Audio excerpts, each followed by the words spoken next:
You're listening to Tactics with Caleb Colquitt. Tactics with Caleb Colquitt. You think about it, Superman is like the embodiment of everything the left detests. He's extremely masculine. He's self-reliant. He is a white heterosexual Protestant, which, they can't stand that either. And on top of that, he's a very overtly messianic figure. Basically, he's living out American values.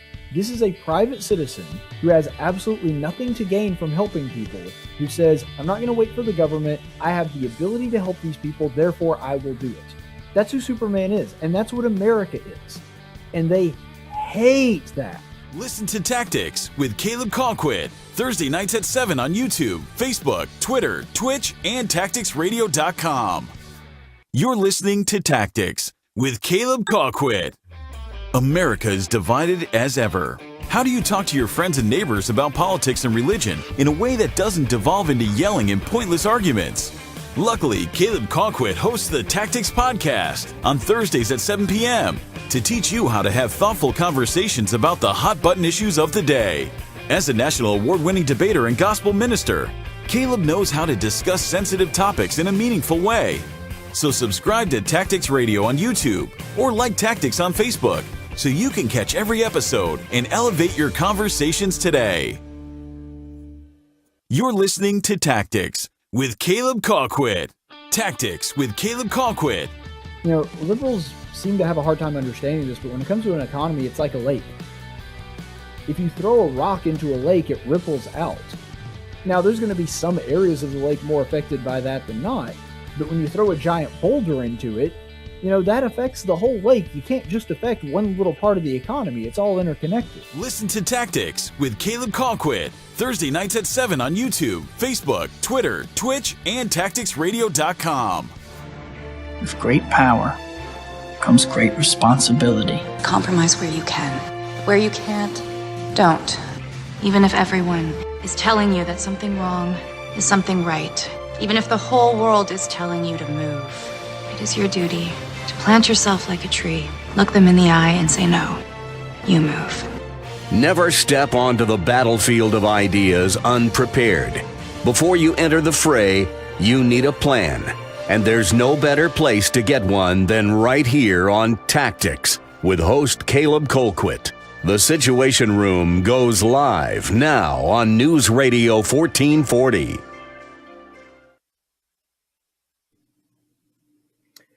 Hey, and happy Independence Day, everybody. Thank you so much for being with us here on Independence Day night. It is July the 4th, 2026, the year of our Lord. So that means America is turning 250. That's right, the big 250.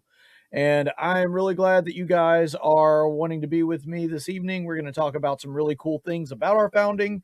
But welcome into Tactics. I, of course, am your host, Caleb Colquitt. We're here where speech isn't violence, tolerance isn't love, and disagreement is not hate. So welcome into the program. Thank you so much for being with us here. And we do want to go ahead and get into our main topic of the evening. It is Independence Day. And because of that, I wanted to do something kind of cool here. I wanted to talk a little bit about the faith of our founders and what inspired them, what drove them to make the decision for the 56 of them to sign that Declaration of Independence 250 years ago today that said that no more. We're not part of the British Empire anymore. We are free and independent state, something that had never been done in history and has never really been repeated since then. So we're going to talk a little bit about that tonight and what it was that actually drove them to make that decision. So you think about it, 250 years since our founding. You want to really drill down into that and understand exactly why our founding is so unique, so unlike anything else that has ever happened. So let's ask ourselves that question. What made our revolution different? What's so different about our revolution and about our people from every other revolution? Because there's been a lot of revolutions. We're not really that unique in that sense, but the fact that ours worked and it actually led to the freest and most prosperous nation in human history, that is pretty unique. And so we have to ask ourselves what made our revolution specifically so different. To understand that, you really have to understand the shadow of the Enlightenment period. So you remember that after the Renaissance, we have the medieval times and we come out of the Dark Ages, and then we have the Renaissance and the Enlightenment period. A lot of that is due to the fact that now people are reading and more educated than they used to be. We have the Gutenberg press, and because of that, people are able to distribute their ideas. More people are literate now than they used to be, and because of that, they can read these ideas. And a lot of that had to do with the fact that you have not only a lot more philosophy circulating around, but also the Bible. Remember that the Gutenberg press, the very first thing that he printed was the Bible. And so that was important. Now the people have the Bible in their own vernacular. They can read it in their own languages, largely due to Tyndale and Luther and some people that came after them that caused the Reformation. And so you get this Enlightenment theory where reason is held very high, that it all comes from a font. So, in other words, from the fountain or from the original source. And so people become really fascinated with ideas. And the average person now is being able to ask the big questions and read scholars that ask those big questions that used to you pretty much had to be a noble to be able to even access those things. And so that is being made much more readily available to the press. And so let's compare that to the other revolutions that came out of the Enlightenment, because we're not the only one, guys. You know, the French Revolution is the most obvious one. There are other ones that came out of that too. The Reformation itself, you could argue, is a revolution in some ways. It's a very different revolution. It's a religious revolution, not necessarily a nationalistic revolution, even though there are some downstream effects of that as well. But let's look at the French Revolution for a second. What made us so much different? There's a lot of things, and one of the things that I think is probably the biggest one is the French Revolution. They killed their priest. They got rid of their churches. They drove them out of the public square. If you look at the French Revolution, especially the early French Revolution with Robespierre, with Montesquieu, those guys really didn't like religion. They really didn't like religion. And because of that, they decided to execute pretty much all of the religious figures and throw away their Christianity. They opposed it and openly talked about it like it was a bad thing. And so one thing that makes the American Revolution very different is we embraced our Christianity. We actually got closer to God. You have the Great Awakening that happens directly before you have the revolution happening, where there are traveling ministers going around the colonies and proclaiming victory and independence and talking about not necessarily independence in the sense that, freedom from England, even though that's a big part of it too. You have the Black Robe Regiment, which were a group of preachers that were pro-independence, but it's not even necessarily that. If you get to the pre-revolutionary era, you get this revival, this rekindling of the American spirit. We actually got closer to God before our revolution instead of getting further away from it and eventually rejecting it the way that the French did. And so that makes a really big difference. It makes a difference in our motives. It makes a difference in the methods that we're willing to engage in. And it also changes the way that we approach the revolution and the reasons that we do so. You see, the French Revolution, their idea of liberty was largely, I want to do whatever I want. Whereas the American Revolution, there's a sense of duty that undergirds that. They're like, yes, we want to be able to do what we want, but we want to do it so that we can serve God. We're not doing it so that we can satisfy our own appetites or our sexual desires or anything like that. Nothing base. I mean, I'm sure there were some people in the American Revolution that wanted that, but that really wasn't the motive for the vast majority of them. Most of the people that were pro-revolution, pro-independence, the reason that they believed that they were doing that is because there were some political concerns for sure, but they primarily just wanted to worship God the way that they wanted to. And that's something that had been true of America since the very beginning. Jamestown was a largely secular movement, and that's our first colony. But our second colony is Plymouth. And there's a reason that each of the individual states kind of had their own state religion. 9 of the 13, I believe, at the time of the founding, had their own sanctioned state religion. And the reason for that was back then, your religion was primarily determined by what country you lived in. If you were in France, you were Catholic. If you were in Spain, you were Catholic.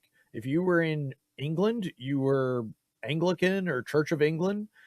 A lot of the people in Germany and Sweden were Protestants.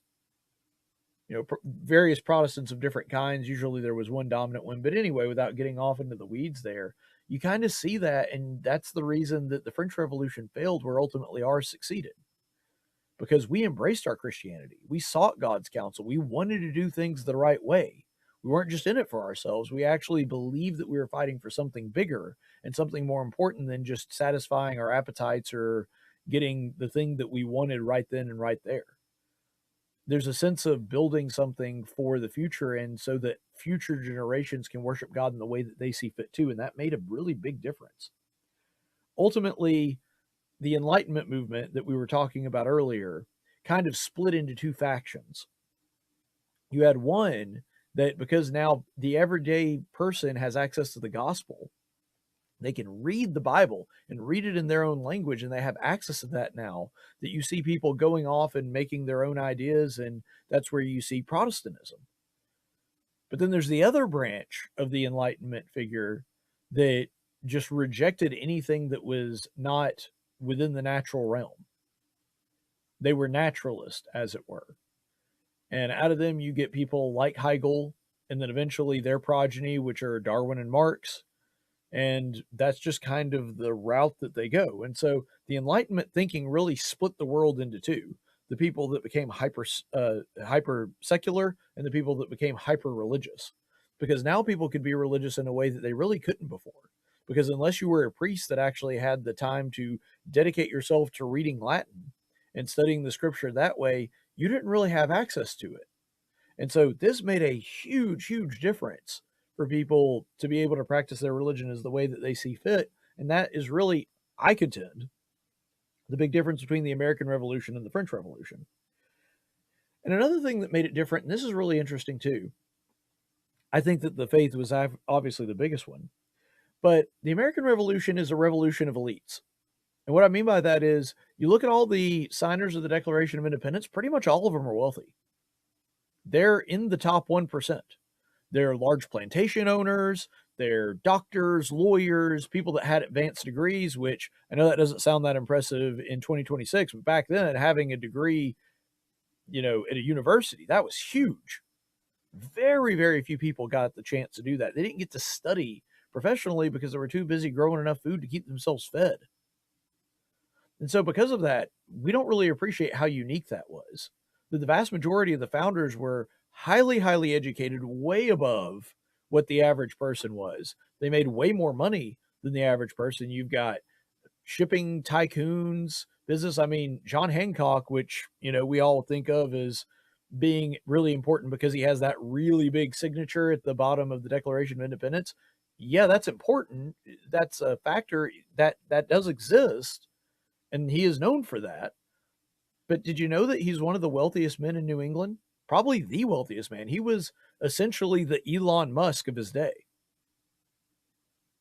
And despite that, you see him risking it all and betting on America becoming an independent country and losing pretty much his entire fortune. We don't think about that. We think about these guys as old and stone and cold. That's not who they were. These guys were risking everything. And the difference is they had something to risk. You see, the people in the French Revolution, by and large, there are some exceptions, but the vast majority of the leadership and the individuals that were fighting the French Revolution, they were poor men. They had nothing to lose. I mean, were they risking it all? Sure, they were risking their lives, and that's admirable. But a lot of them didn't have families back home. A lot of them, if they did have families back home, they didn't have a lot of means. They didn't have a lot to risk, really. And so America has a revolution of the elites. Now, the average man is the one that fights the war, but the elites were actually the one leading them back then. And that makes a big difference. These were incredibly smart, well-educated, thoughtful, intelligent men that are leading everybody else. And because of that, and because they're willing to put their own fortunes on the line, you had men of means that were able to construct this thing and give it some support, even though they were fighting the most powerful empire on planet Earth and were way outgunned and funded. Ultimately, that's one of the things that makes it really different, is by the time that it's over, we have something to hold on to. And I think this is actually the biggest difference between us and the French Revolution. With the French Revolution, they largely took over the means of power, just took over the levers of power and then grabbed them for themselves. But they didn't really know what to do with it. They were kind of like a dog chasing the car. And once they caught it, they had no idea what they were going to do. There's a reason that France has had 11 constitutions in the time that we've had one. We had one constitution that was ratified in 1789, and we've had the same one ever since. France has had 11 in that time. And the reason for that, I contend, goes back to the fact that we had governments and people in power already in place, ready to take the reins the second that the English had to let go of it. When we declared independence, we grabbed that rein and we just drove it from then on. That was the advantage of us being broken up into colonies, because we became states. And those states were already suited to govern themselves. There was an infrastructure already in place, so it wasn't just anarchy for a couple of years like it was in the French Revolution. You didn't have the Reign of Terror. You didn't have people being guillotined for no reason or without trial or just because they happened to be someone that opposed the revolution. None of that was true. Only about a third of the colonists actually supported the American Revolution. There was a third that was kind of on the fence, and then that final third was actually loyal to Britain. Did we execute all of the people that were loyal to Britain afterward? No. We were skeptical of them. Some of them were spies, and some of them wound up fighting us in the war. But we didn't go out of our way to just execute them in cold blood for that. We understood that we were going to have to be a country after this. And so because of that, we had governors, we had judges, we had all of that infrastructure in place that we took the reins the second that we were no longer part of the British Empire. And that made a really, really big difference. It kept the chaos at bay, it kept anarchy to a minimum, and it allowed us to be able to go on and move forward in a way that wasn't just the wild, wild west. We actually had a plan in place. And that made a big difference. So with that, I want to talk to you a little bit about the foundation of our country being in Scripture, because I think that's probably the primary thing, the biggest thing that separated us from the French Revolution. And so I want you to take a look at this. This is a quote from Benjamin Franklin. And this is the quote that he says when he is petitioning the Constitutional Convention to start every session with a word of prayer. And remember, Franklin is arguably, I would say that there's maybe others, but arguably he's the least religious of all the founders. I'd say he's probably the least religious of the founders. And despite that, he believed that the most prudent thing was to start out every session in prayer. And so here's what he says. I have lived, sir, a long time, and the longer I live, the more convincing proofs I see of this truth, that God governs in the affairs of men. And if a sparrow cannot fall to the ground without his notice, is it probable that an empire can rise without his aid? We have been assured, sir, in the sacred writings, that except the Lord build the house, they labor in vain that build it. I firmly believe this, and also believe without his concurring aid, we shall succeed in this political building no better than the builders of Babel. We shall be divided by our little partial local interest. Our projects will be confronted, and we ourselves shall become a reproach and a byword down to a future age. And what is worse, mankind may hereafter, from this unfortunate instance, despair in establishing governments by human wisdom, and leave it to chance, war, and conquest. Oh, sorry. Don't know what was going on there. But yeah, you look at that quote and you understand something pretty quickly. We're not a theocracy. And we never were intended to be. Because the gospel doesn't call for that. It doesn't call for a nation state of Christians. But we are rooted in Scripture. And Franklin understood that. He wasn't saying that we, have to forge a national denomination and be the Church of America or anything. He's not suggesting that. Like I said, he's the least religious of all of them, but he's saying, guys, unless we build this thing on Scripture, it won't work. Again, Franklin's not all that religious, but he does know that much. He's actually pretty well versed in Scripture. Better than a lot of modern people who are super religious. But when it comes to Franklin, he understood if we do not build this thing on the foundation of Scripture, because you saw he referenced God in all of the places that I highlighted there, he references God 3 times in that one little paragraph. And he says, unless we build this thing on the foundations of Christian ideas, it will not work. It will fall away.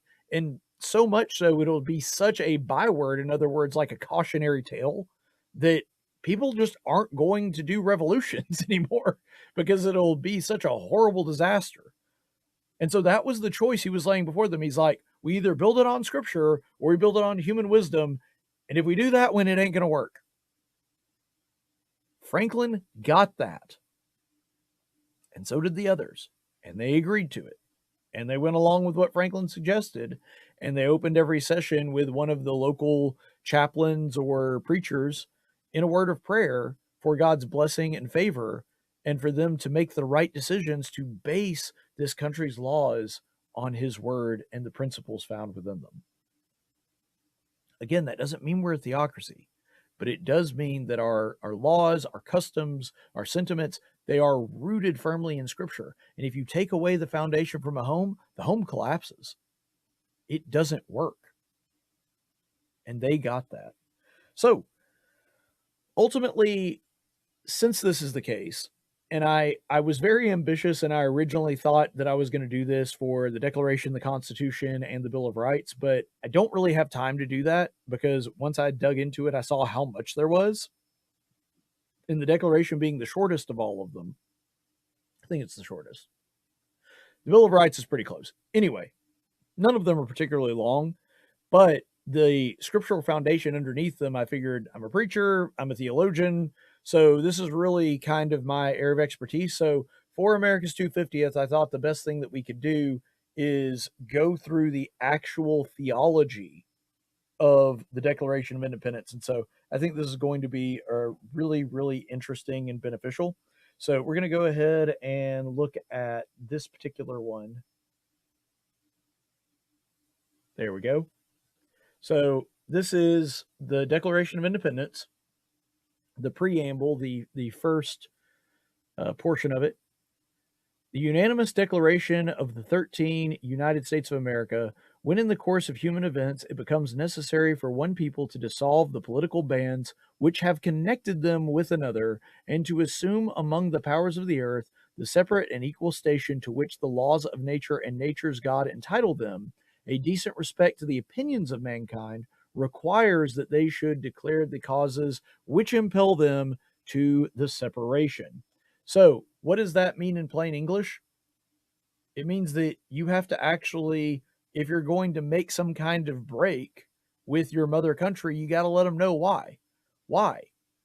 Because they have violated something that would be constituted by nature's laws or nature's God. In other words, you can either look through the scripture, through divine revelation, or you can just look in nature and see what God has revealed to us through nature.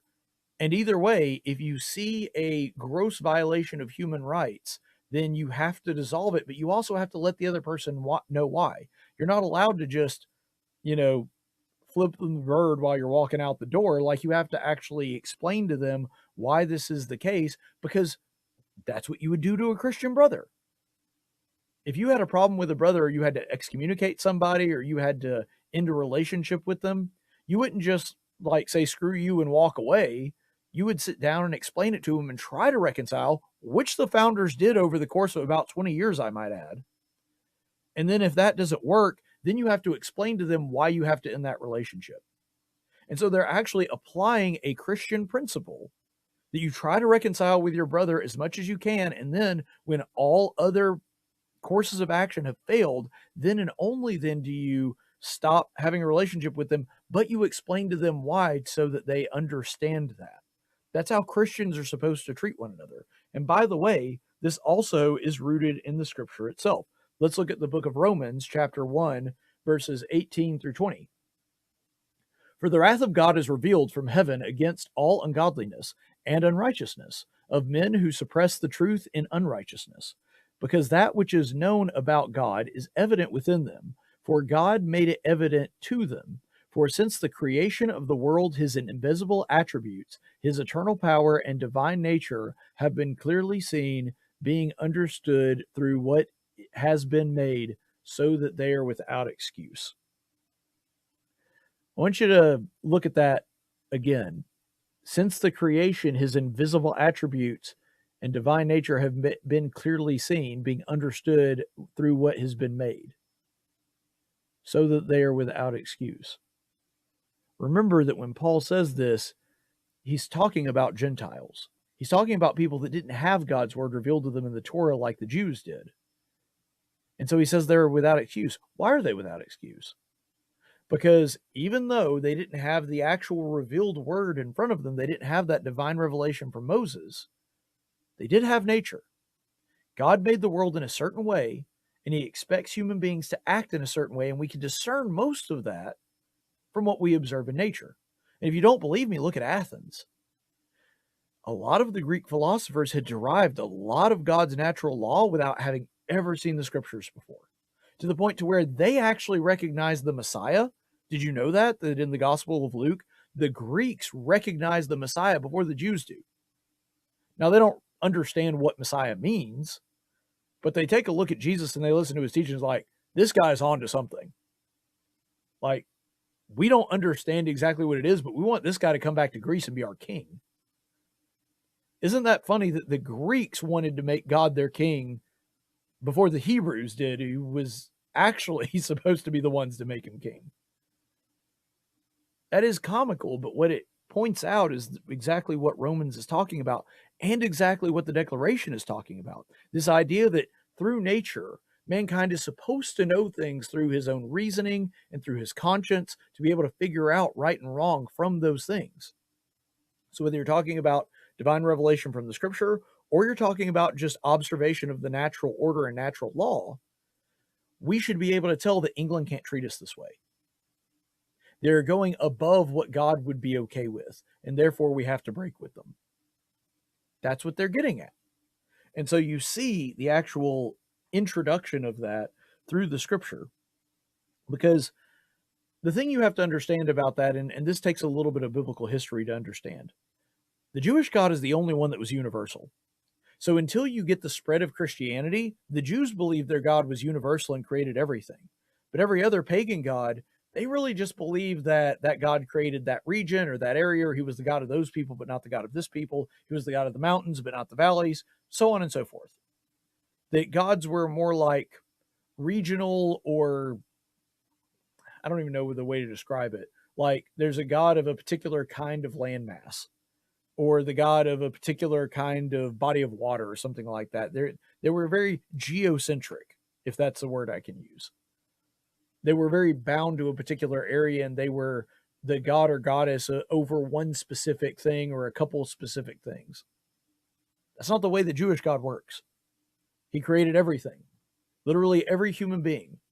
Now, he had a special covenant with the Jews, but you can see throughout the Old Testament over and over and over and over again. Whether you're talking about Jonah and the way that he treats Nineveh, whether you're talking about the healing of Naaman, God cares about other people. And he cares about them just as much as he does the Jewish people. Now, he has a special relationship with the Jewish people for a specific purpose.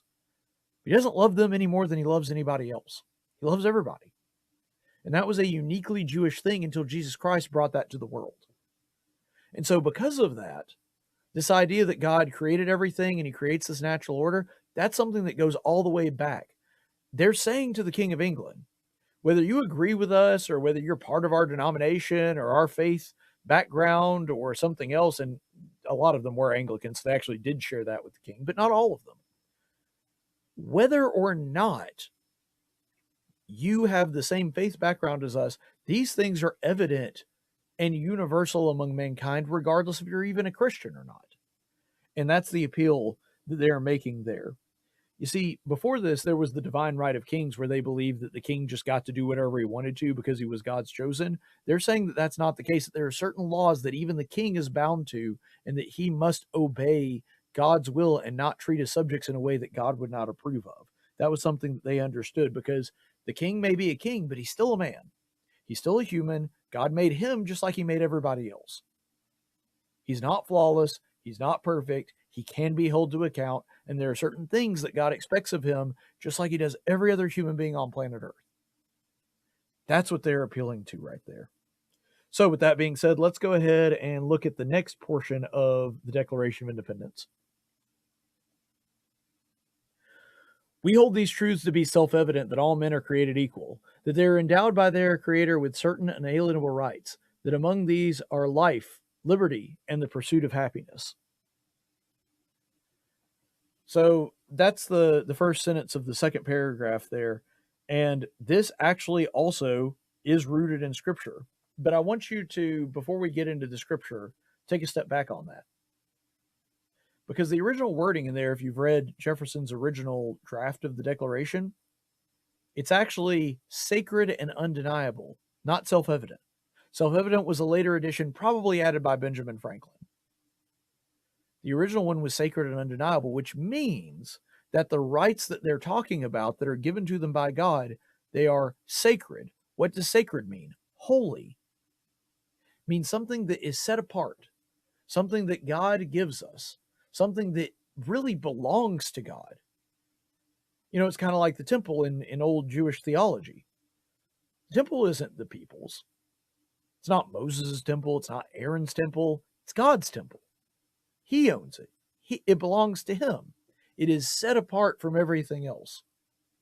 And in the same way, when it comes to human rights, humans are flawed, they're sinful, but they still have rights.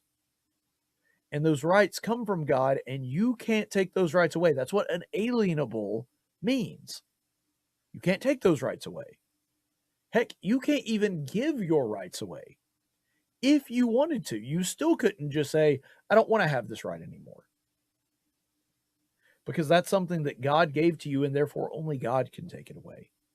And so when they talk about it being sacred and undeniable, that's what they're talking about. That's what Jefferson means when he writes that. You know, he writes about them being created equal. I find that really interesting because created equal is not the same as being born equal. I mean, we all are all born equal in a sense.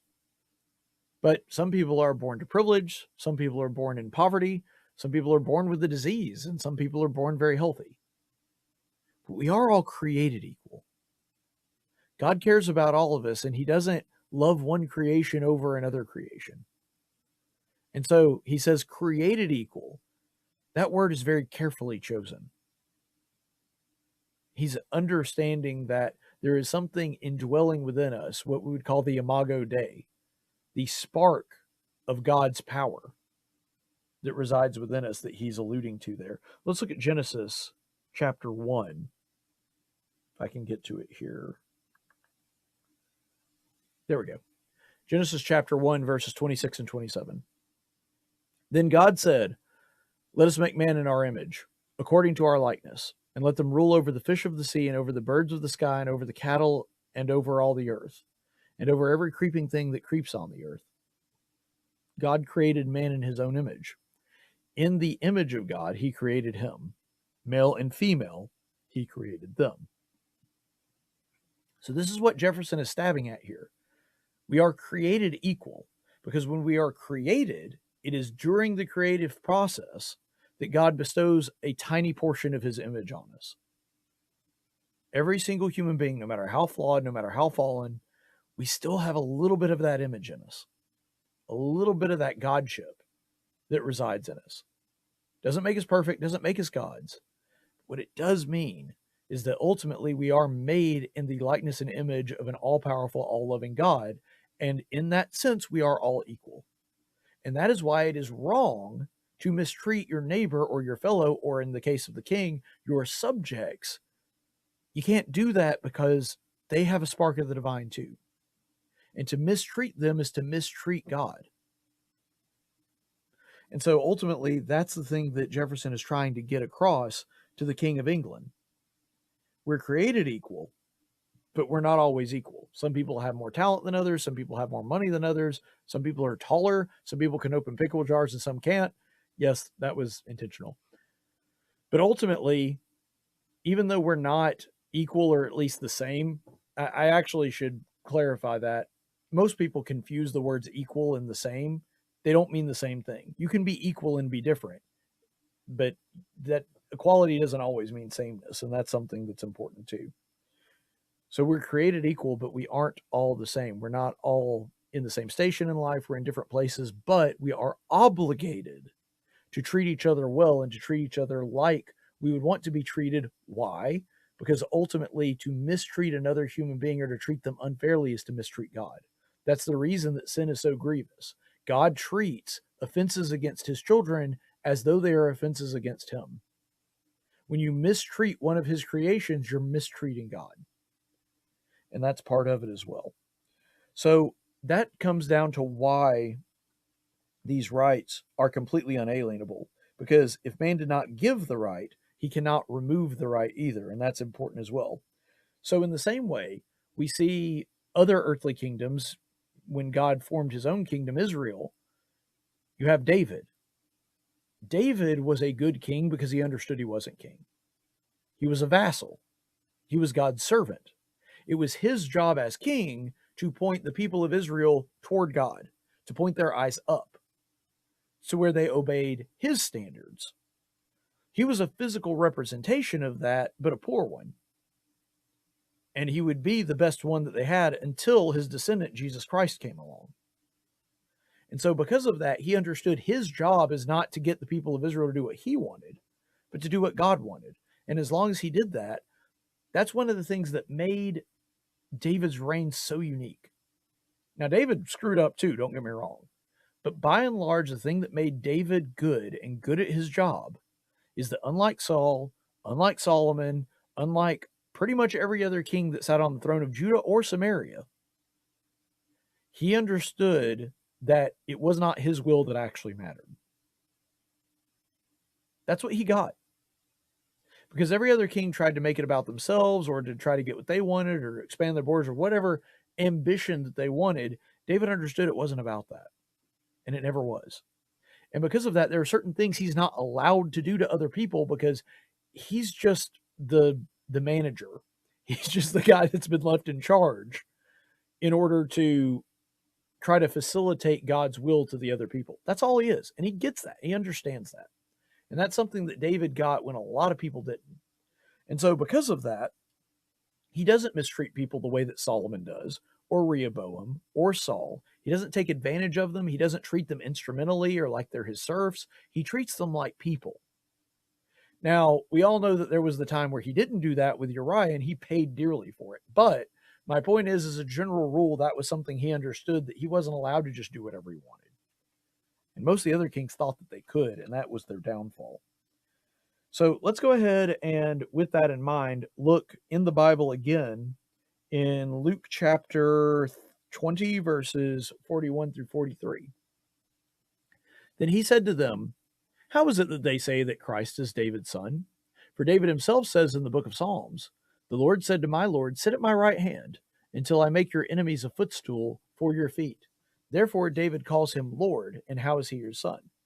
Now, I do totally get that what we're talking about is not directly related to the subject that Jesus was discussing. He was trying to explain to them prophecy and why he was the foretold Messiah, the descendant of David. But we can learn something from that same passage, can't we? Where David is writing and he says, "I saw my Lord, the Lord of my Lord." What is he saying there? He's saying that even as king, there is a higher power that he answers to and is fully subject to.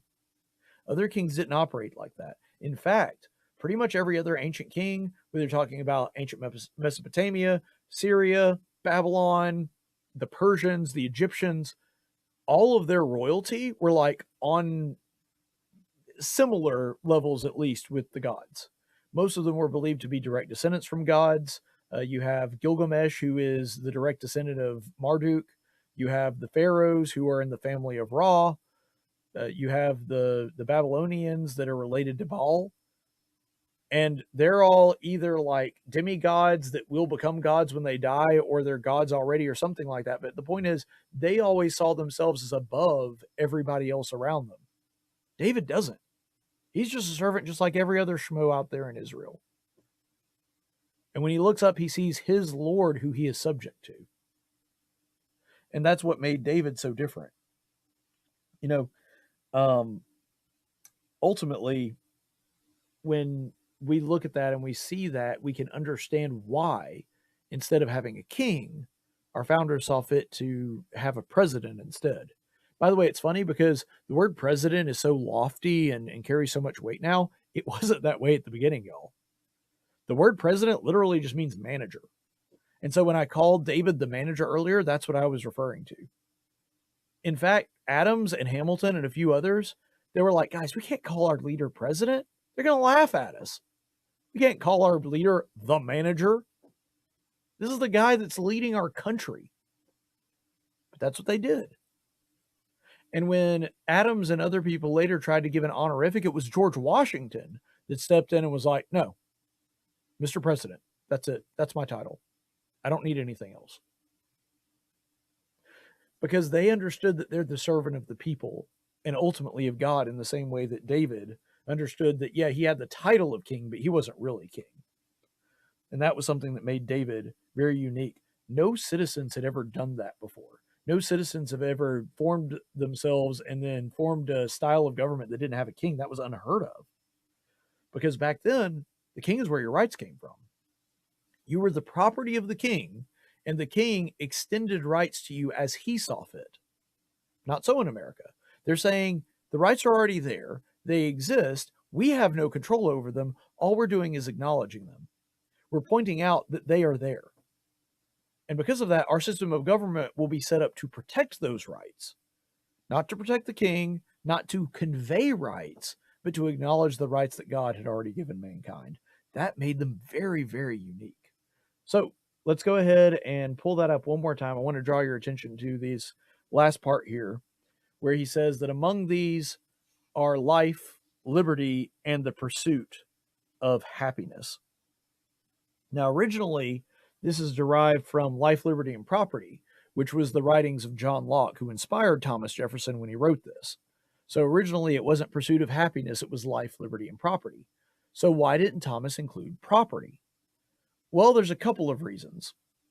First of all, slavery.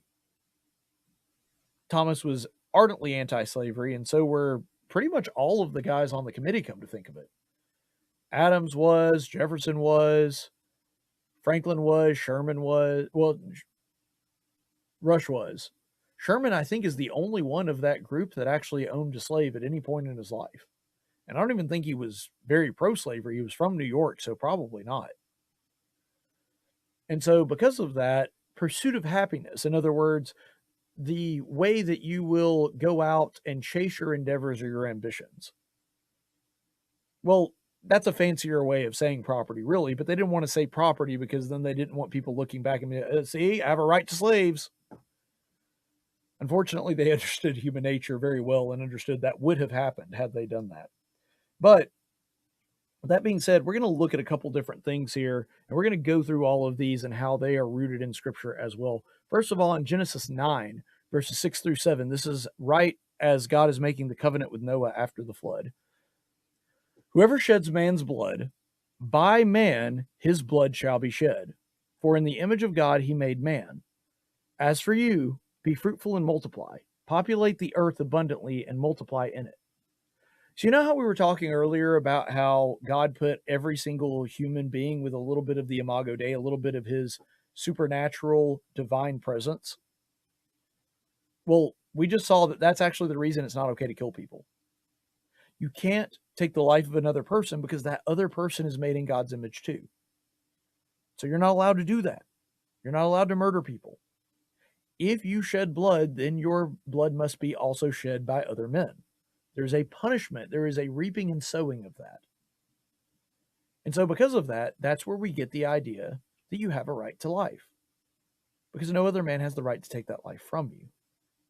Whether we're talking about a baby in the womb or a fully grown person.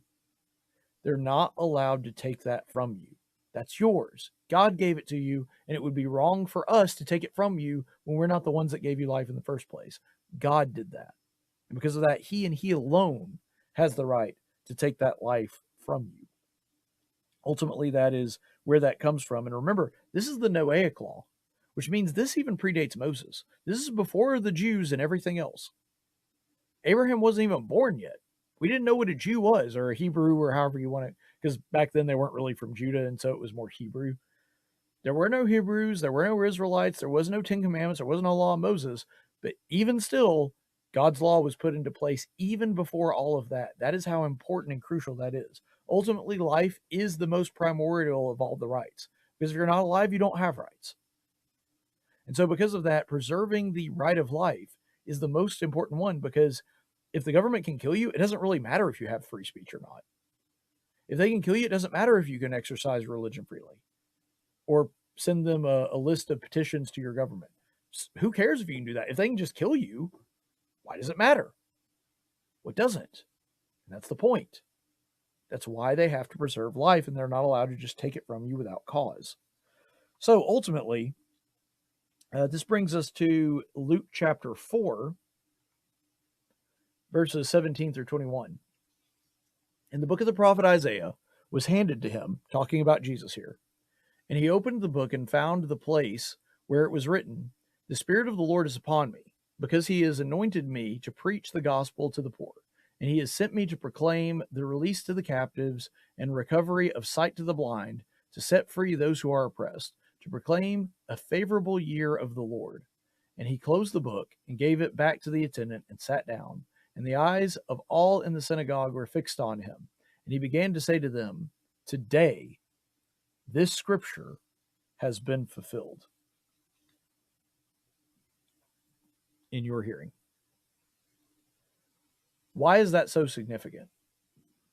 Because Jesus is telling them that this is the prophecy that I've come here to fulfill, that I am here to free those who are enslaved.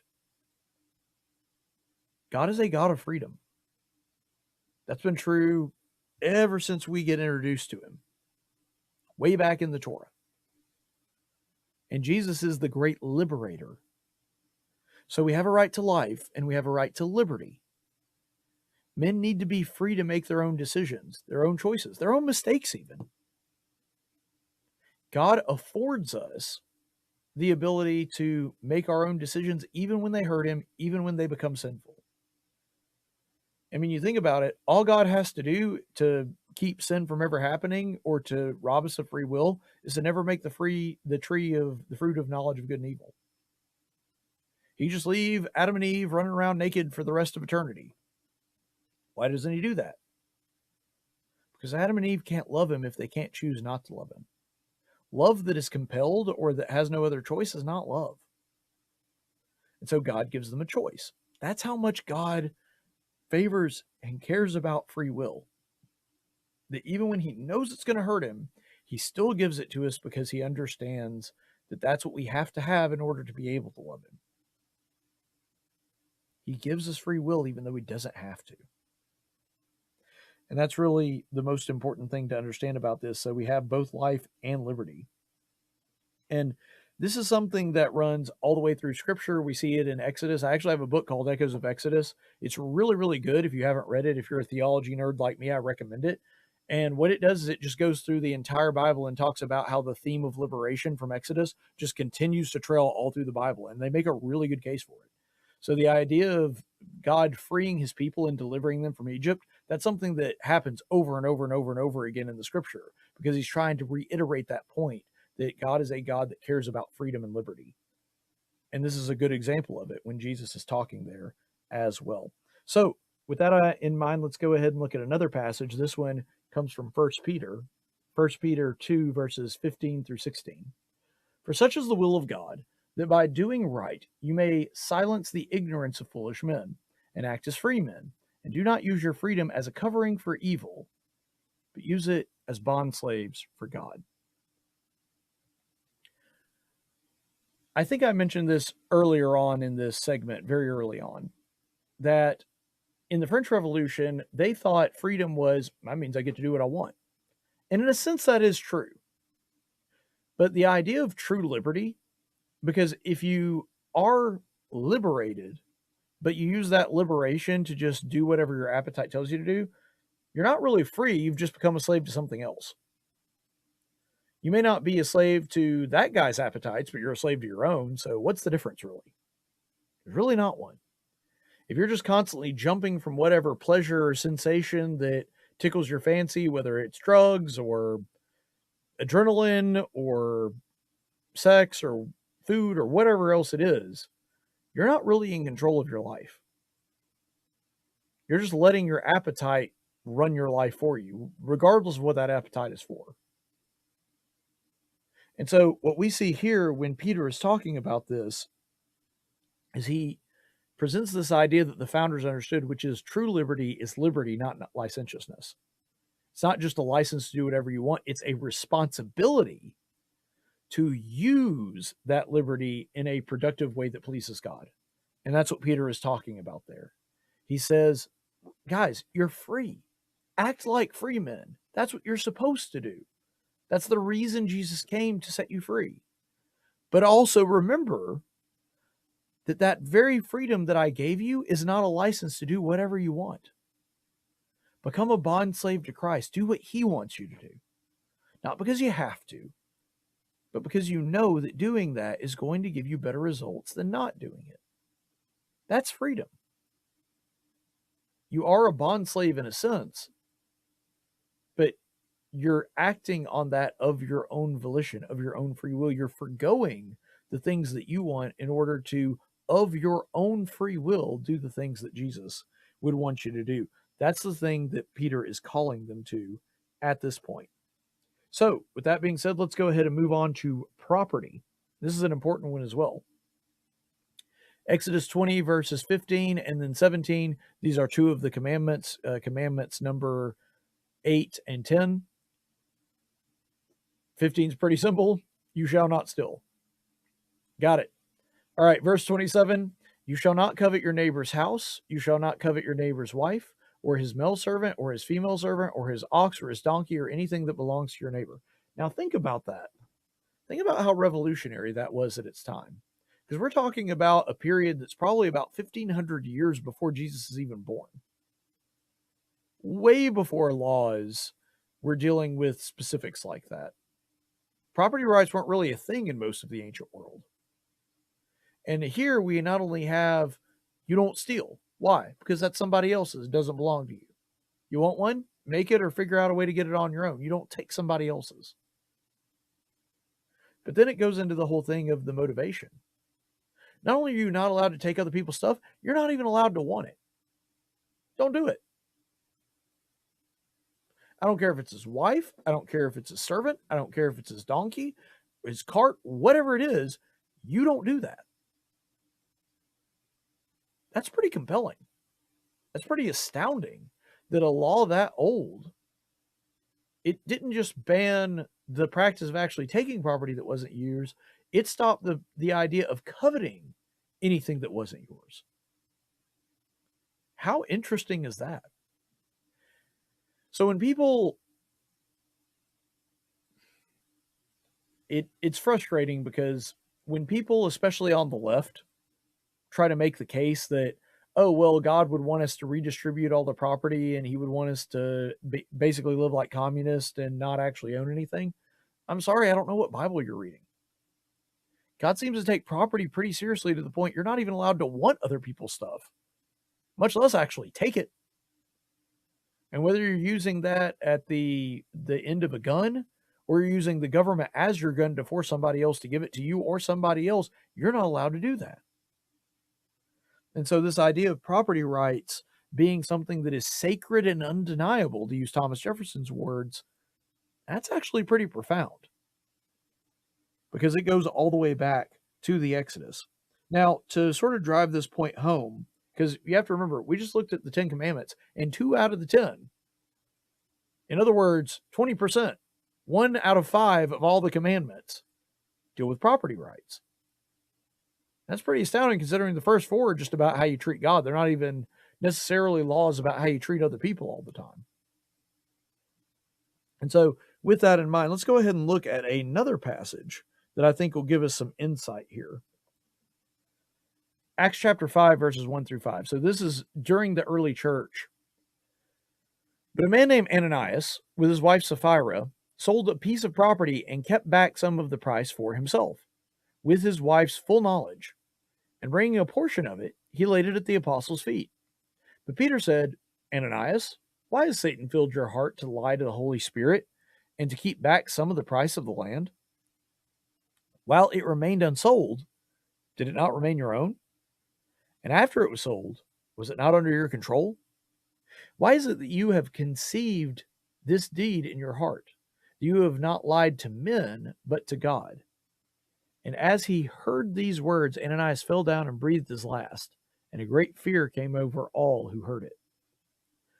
Now, the point of that story is not to lie, because you'll notice how Peter acknowledges and goes out of his way to make sure everybody there and the people reading thousands of years later understand he didn't die because he didn't give to the church, or they didn't give everything to the church. He died because he lied about it. Because while the land was his, he could do whatever he wanted to with it. After he sold the land and he had all that money, if he wanted to hold back some of that for himself, that's okay. He was well within his right to do that. So why did God kill him? Because he decided he wanted the glory of giving everything away without actually having to do it. And so he lied to the apostles, and as Peter says, ultimately he was lying to God. He was trying to trick God into thinking that he was giving more than he really was, and that did not work out well for him. See, ultimately, in that story, one of the things that Peter is emphasizing is your property is yours to do with what you want. It is. God has blessed you with that, therefore you can make whatever decision you want to with it, as long as it remains within the confines of his law. Like you can't hire a hitman or something like that. But ultimately, God does expect us to be honest and open and generous with our giving with the things that he's given to us and actually belong to him anyway. And so ultimately, this shows how much God respects property rights. That these ideas are woven into the scripture that later inspired John Locke, which then in turn inspired Thomas Jefferson and the people that wrote the Declaration of Independence. So we're going to go ahead and look at the next portion of this. There we go. We, therefore, the representatives of the United States in General Congress assembled, appealing to the Supreme Judge of the world for the rectitude of our intentions, do in name and by authority of the good people of these colonies solemnly publish and declare that these united colonies are and of right ought to be free and independent states, that they are absolved from all allegiance to the British Crown, and that all political connection between them and the state of Great Britain is and ought to be totally dissolved, and that as free and independent states, they have full power to levy war, conclude peace, contract allies, establish commerce, and do all other acts and things which independent states may of right do.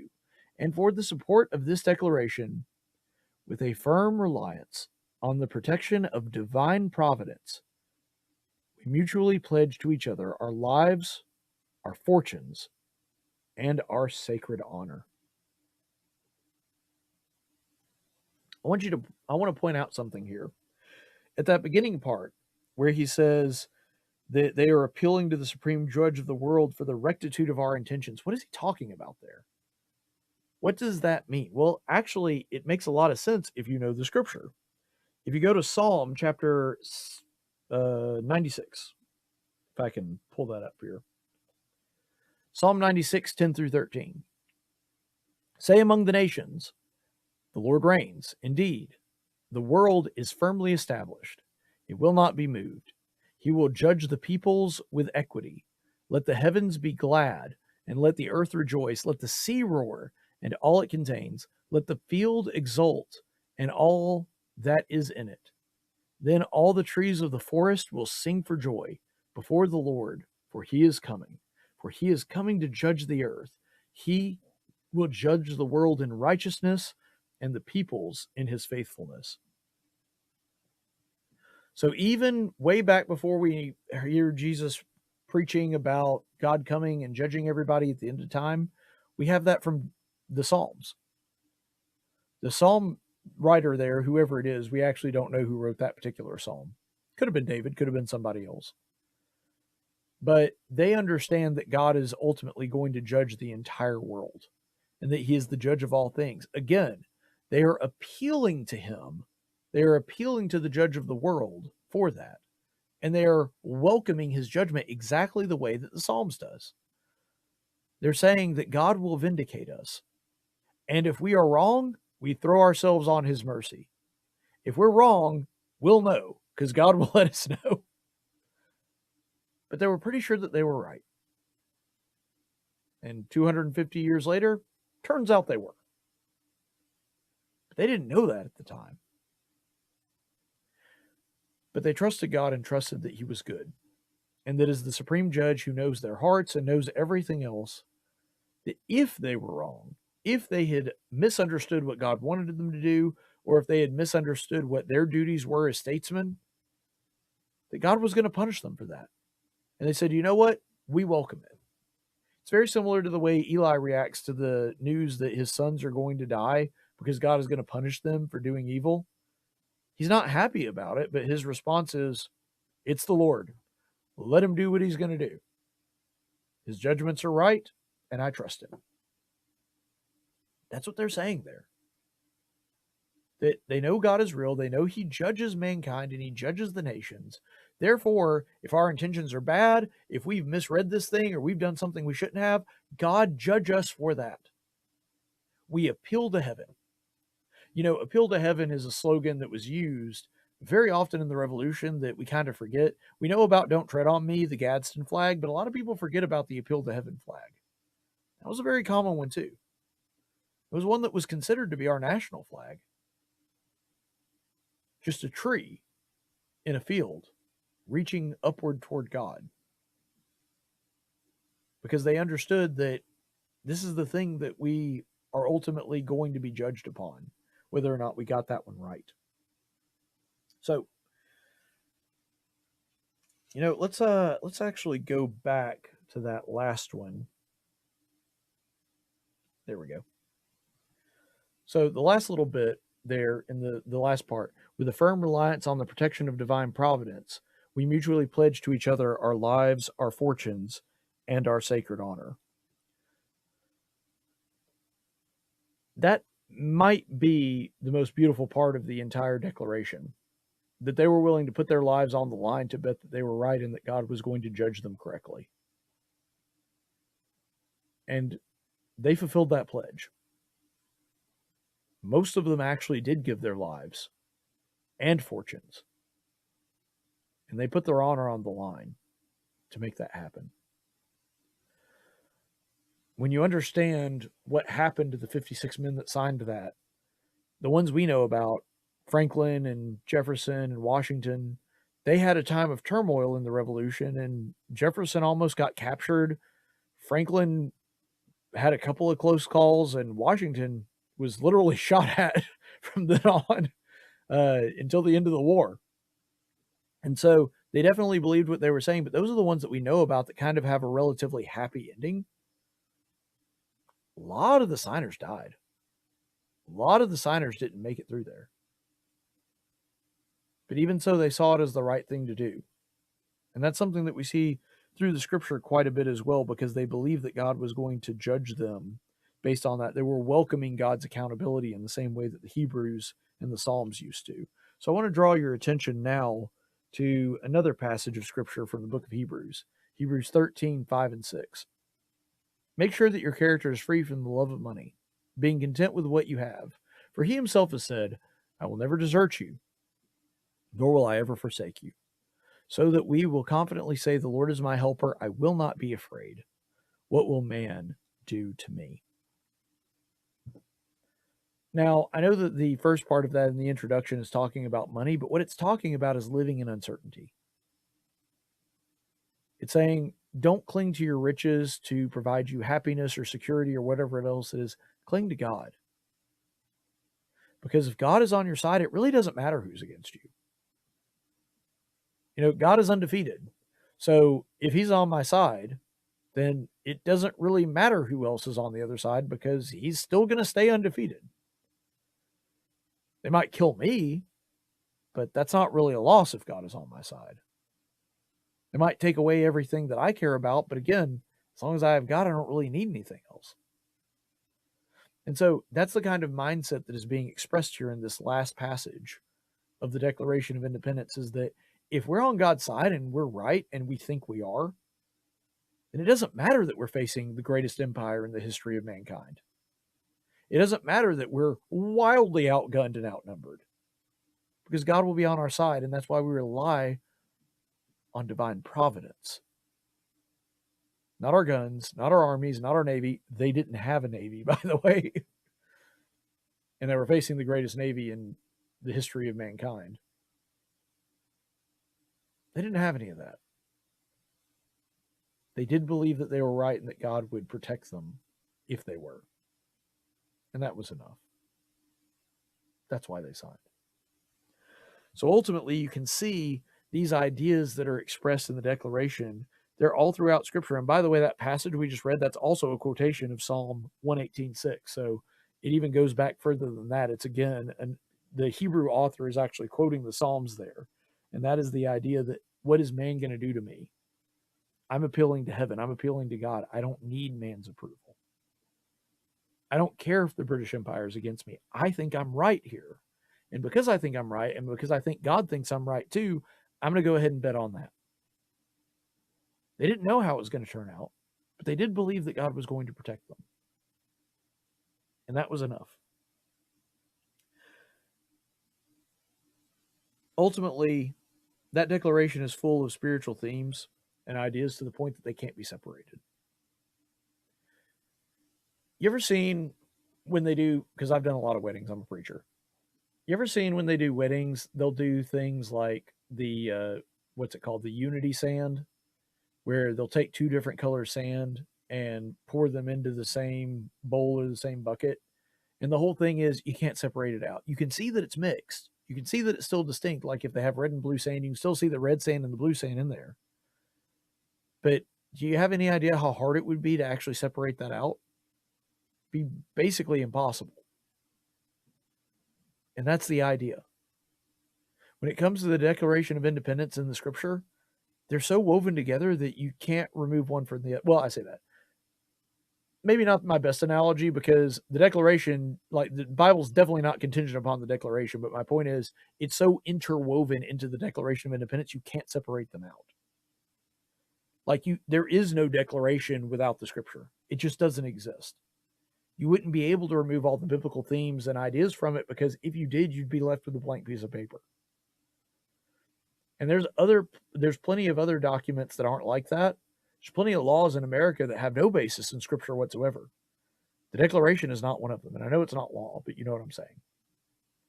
That document is so filled and inundated with Scripture that you can't separate the two out. It's pretty impressive that they were able to do that. And it helps you understand why, when we abandon that, when we no longer have that scriptural backing for the Declaration or really anything else we do as Americans, it just doesn't work anymore. It's not how we were designed to do it. All right, so what we'll do is we're going to do a top 10 of my favorite founders. That's right, my favorite founding fathers for America's 250th. The special for Independence Day does roll on. We're going to take a quick break, and I'll be right back with that. So be sure to catch that here in just a second. Speech isn't violence. Tolerance isn't love. Disagreement isn't hate. You're listening to Tactics with Caleb Colquitt. If you want to hear more, subscribe to him on YouTube, like him on Facebook, or follow him on Twitter at Tactics Radio. Why can I not become a British officer?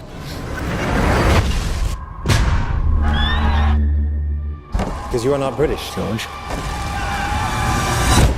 There must be a path. There is not for you. Go dig my grave.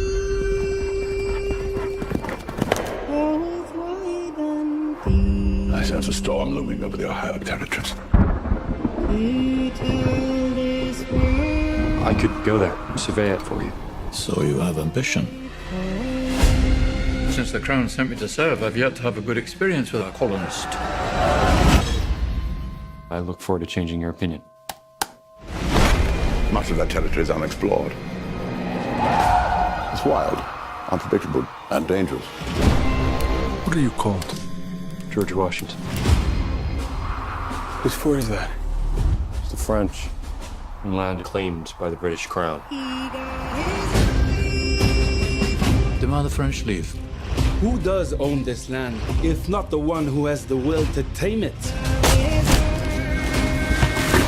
Tell your king we will never leave. Then they will force you to leave. Oh. These are not the open battlefields to which you're accustomed. I have fought in a great many battlefields. Not in the New World, sir. If you fail, I have a colonial to blame. This is a direct order, and we will obey it! Fire! It's not your fault, George. Major Washington. You lost. You started a war! George, there's no fairness here. That is not the way the world works! Then someone should remake it! Choose your path. Make it yours. Forward! And prove them wrong. In theaters July 3rd. Celebrate America's 250th anniversary. Buy tickets now at angel.com/Washington. Speech isn't violence. Tolerance isn't love. Disagreement isn't hate. You're listening to Tactics with Caleb Colquitt. If you want to hear more, subscribe to him on YouTube, like him on Facebook, or follow him on Twitter at Tactics Radio. And welcome back, folks. Happy Independence Day, and thank you so much for being with us here on Tactics, where speech isn't violence, tolerance isn't love, and disagreement isn't hate. So it is Independence Day, and I thought since it is the 4th of July, we would do something kind of fun here. This is something that I really am passionate about. We're going to do another top 10, and this time we're going to do the top 10 American founders. The Tactics Top 10. Okay, so like I said, we've got the top 10 American founders here. So the way that this list works is they have to be somebody that was part of the American founding, whether that's somebody who was involved in the founding of America through the Declaration of Independence or working on the Constitution, or just sort of generally being around the founding and being an influential person during the American Revolution. But you get too far from that and you're not going to be able to qualify. So without further ado, let's go ahead and get to the first one. Number 10. Number 10 is someone who a lot of you probably don't know. He's not a super well-known founder, but he's actually really important, and a lot of people just kind of gloss over him when they think of the founders. So with number 10, we're going to do John Jay. So for those of you who don't know, John Jay was the president of the Continental Congress, so very influential there, the Congress that actually got together and formed the Declaration of Independence. John Jay served as the head of that, so he was extremely instrumental for the Declaration of Independence being penned and eventually being approved. He was somebody that was very well respected by his colleagues, which is the reason that he was chosen to preside over such an important meeting. He's also the first Supreme Court Chief Justice. So if you look back through the history of the Supreme Court, he's actually the one that set the precedent as a Chief Justice. And he also presided over a lot of very important cases like Marbury versus Madison and set a lot of precedents legally there. He was also extremely influential in the way that we understand American law. He really formed the way that we understand and interpret the Constitution. And he was also one of the authors of the Federalist Papers. So the Federalist Papers actually had 3 authors. John Jay was one of them. James Madison was another one. And then there was Alexander Hamilton, who wrote the bulk of them. But whenever he needed somebody that was a little bit more well-versed in philosophy, he'd go for somebody like James Madison. Or if he needed somebody that was a little bit more versed in the law, Hamilton would seek out John Jay's help. And that's the reason that he wrote some of the Federalist Papers. So John Jay, incredibly instrumental to the founding. Very important, very respected by the other founders. And really, it's just kind of a shame that most people don't know about him, that he's one of the lesser known founders, because in my opinion, he deserves to be on the top 10. So let's go to number 9. Number 9. Number 9 is Benjamin Rush, or I should say Dr. Benjamin Rush, because he was a physician as well. But he was extremely important, but he was sort of on the fringes of a lot of it. There, don't get me wrong, he was directly involved in, for example, the Continental Congress, and he was a signer of the Declaration of Independence.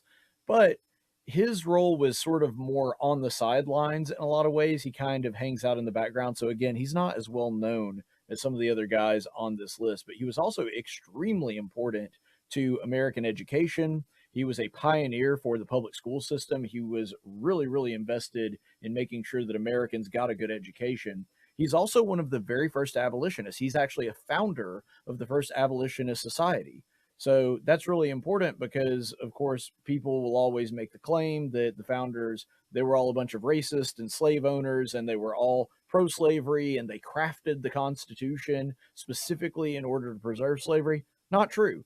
The very first founder who put together an abolitionist society that actually formed an organization in order to get rid of slavery was someone who was also on the committee. He was not only a signer of the Declaration of Independence, he's actually on the committee that helped Thomas Jefferson write it. So Thomas Jefferson writes the first draft. He brings that draft to a committee of 5, which included Benjamin Rush and John Adams and Benjamin Franklin and Roger Sherman.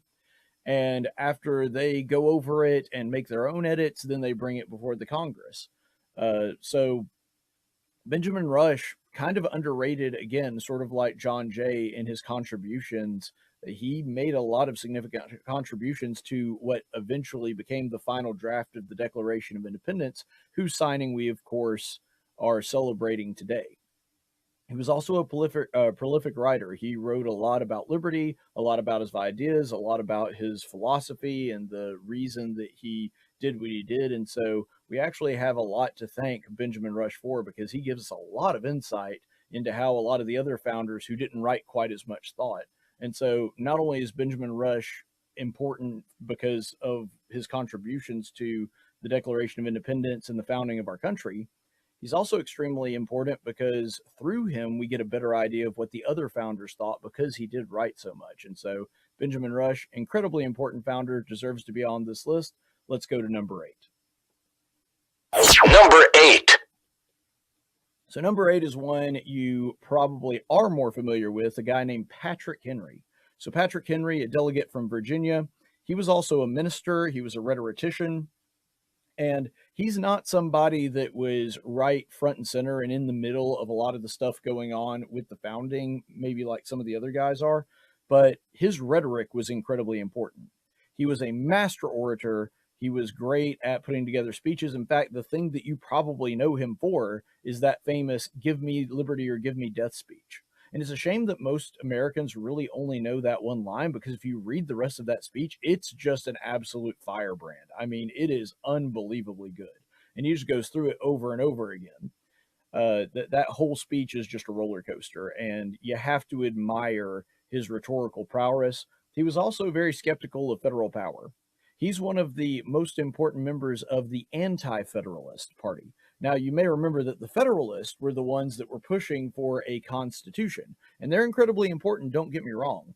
But the Anti-Federalists are just as important, because a lot of the concerns that they brought up, that's what actually winds up creating a lot of the reforms and fine-tuned a lot of the work that the Federalists had been doing. And another thing is the reason that we have a Bill of Rights is largely because of the Anti-Federalist influence. They were so skeptical of federal power, like Patrick Henry was. And he would go in and say, no, we can't do this. Like, the federal government will be able to do this, or they'll have all these powers, or they'll be able to do this, and we won't really have any recourse. Or, a few generations from now, we're going to have people that don't really appreciate states' rights. And so because of his criticisms, we actually have a lot of the Bill of Rights and a lot of those checks and balances that we have in the Constitution, because they were so worried about federal overreach. But ultimately, Patrick Henry's legacy is one that inspires action. He was a man of action, and his rhetoric and his speeches are what drove other people to action. In a lot of ways, it took ministers like Patrick Henry to be able to get men to get up and actually do that. And you'll recall that in the Declaration of Independence, there's actually a tiny segment where it says that as a general rule, even when men are genuinely being abused, they tend to try to just tolerate it. Well, Patrick Henry was not that guy. There were a lot of people in the colonies, because that's human nature, to just kind of tolerate it. But Patrick Henry was not that person.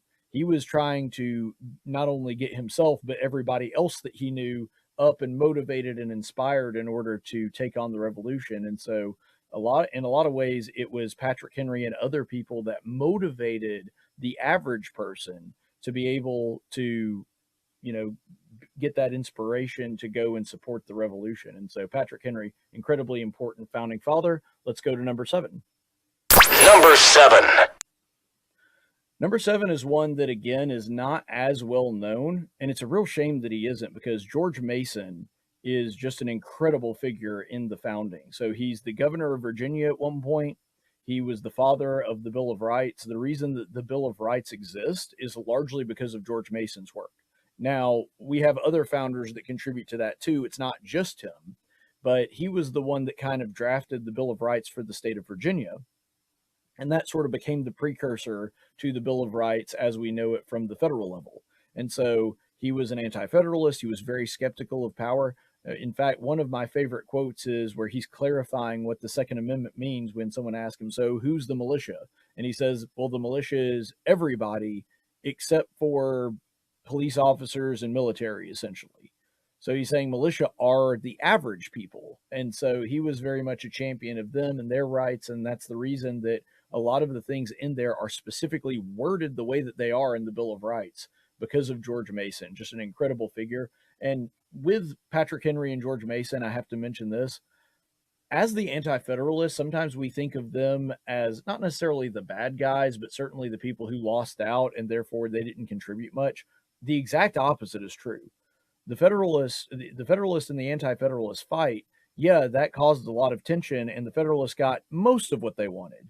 But the Anti-Federalist voices were able to strike compromises with them that really made the Constitution and the Bill of Rights a lot better.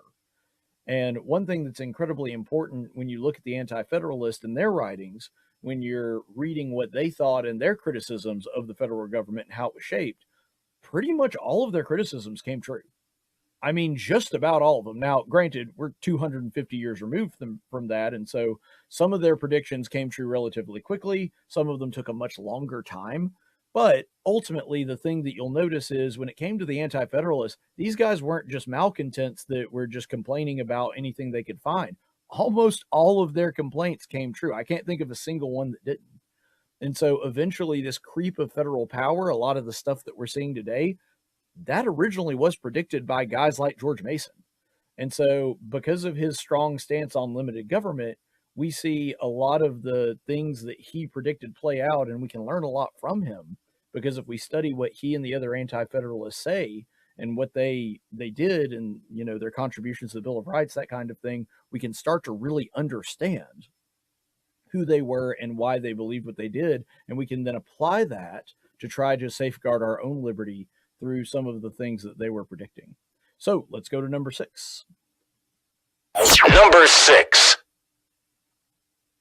Number 6 is a name that you are pretty much all going to be familiar with. That is, of course, James Madison, who was our 4th president. James Madison was an incredibly important figure in the founding. He wasn't involved in the Declaration of Independence, but he was extremely involved in the Constitution and the Bill of Rights. He's often referred to as the father of the Constitution. He was also one of the contributing authors to the Federalist Papers. So again, I kind of mentioned him a little bit earlier when we were talking about John Jay. It was him and John Jay and Hamilton. And so the three of those guys worked together tirelessly to make the case, hey, we do need a federal government. We need this Constitution, and it's going to work, and this is how it's going to work. So you could kind of look at the Federalist Papers as the commentary of the Constitution. Now, I'm going to use it in Bible terms, but if the Constitution is the Bible, I'm not saying it is the Bible, but I'm saying in the same way that the Bible has a lot of commentary and scholarship written about it, that's kind of what the Federalist Papers were. And so because of that, you get the Federalist Papers, which sort of give you the understanding, the deeper meaning and the details of exactly how the Constitution was designed to work. And so it's incredibly important to note that, and James Madison was one of the biggest contributors to it. In fact, Federalist 10, which is probably my favorite Federalist Papers, that was one that James Madison actually wrote. So he was incredibly instrumental to the Constitutional Convention that eventually led to our Constitution being formed. He's incredibly important to the Federalist Papers. and he's called the architect of the Bill of Rights for a reason. Now, George Mason put a lot of work into that too, but James Madison sort of retrofitted it, and he became the guy that everybody went to try to get their ideas into it, and that was an incredibly difficult process. I believe at one point there were as many as 15 or 20 amendments that were being proposed, but James Madison eventually was able to condense them down into the Bill of Rights that we know today, and eventually they were able to be passed and ratified. In the final draft, I think there were 12, and 10 of them made it, 2 of them didn't. But anyway, James Madison, incredibly important to the foundation of that. So we're getting into the top 5 now. Number 5. Okay, so number 5, Samuel Adams. So Samuel Adams is one that most people know, but unfortunately he's more remembered for having a beer named after him than for his contributions to the Revolution, and that really is a shame. Sam Adams, much like Patrick Henry, who was number 8 on this list, also a minister. But another thing that he does is he's the Sons of Liberty, and I think it's kind of amazing that his name is Samuel, named after the prophet that was sort of the precursor to Israel getting a king in the forms of Saul and David, because that's a little bit of Samuel Adams. When everybody else was sort of not really thinking about independence or separating from England, Sam Adams was the forerunner for that. He's sort of the John the Baptist of the Revolution. And so Sam Adams was a strong advocate for breaking from the British crown. He didn't like the way that England was bullying the United States and taking advantage of them and having all these trials without juries and that kind of thing. And so he founds the Sons of Liberty, who were an incredibly disciplined group of malcontents that they did do things to make strong statements and voice their opposition to England, but they did so in a surprisingly calm way. You know, we talk about manhood a lot in Christian circles today, about there being an element of meekness there, which is power under control. Sam Adams is a great example of that. Did you know that in the Boston Tea Party, yeah, they destroyed the tea that belonged to the British crown, but the only piece of personal property that was broken in that whole thing was one padlock, and the Sons of Liberty actually went out of their way to pay back the owner of that padlock. And so it was very targeted. It was specifically something that was done to strike a blow against England. It was not done to hurt even the other British citizens, because they weren't the enemy and they understood that. And so Sam Adams was someone who was kind of seen as a radical, but by today's standards, he was incredibly measured. And that's something that is really important to understand, is that, yes, they were upset. Yes, they were insurrectionists, but they were insurrectionists that were doing so in a very targeted and specific way in order to cause the least amount of chaos and harm possible, because they didn't want to hurt Massachusetts. They didn't want to hurt the people of the United States or the British Empire.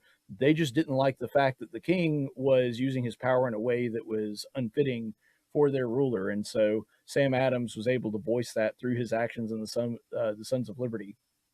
He was also part of the Committee of Correspondence, so he was one of the ones in charge of corresponding with the king, and he was probably the earliest separatist on this list that believed that independence should happen sooner rather than later. So just a great, great man, somebody that deserves a lot of admiration. So that's Sam Adams. So we're going to go ahead and move on to number 4.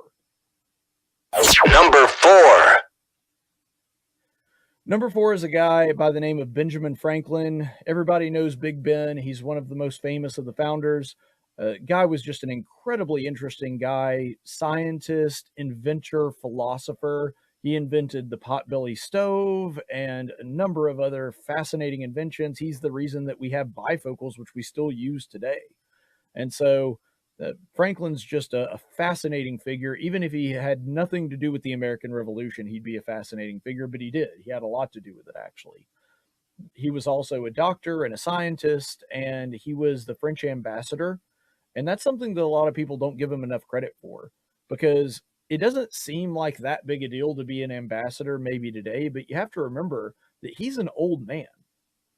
And he's got some age on him, and despite that, he was willing to go back and forth on ships multiple times, back and forth to France and England, and serve as ambassadors there.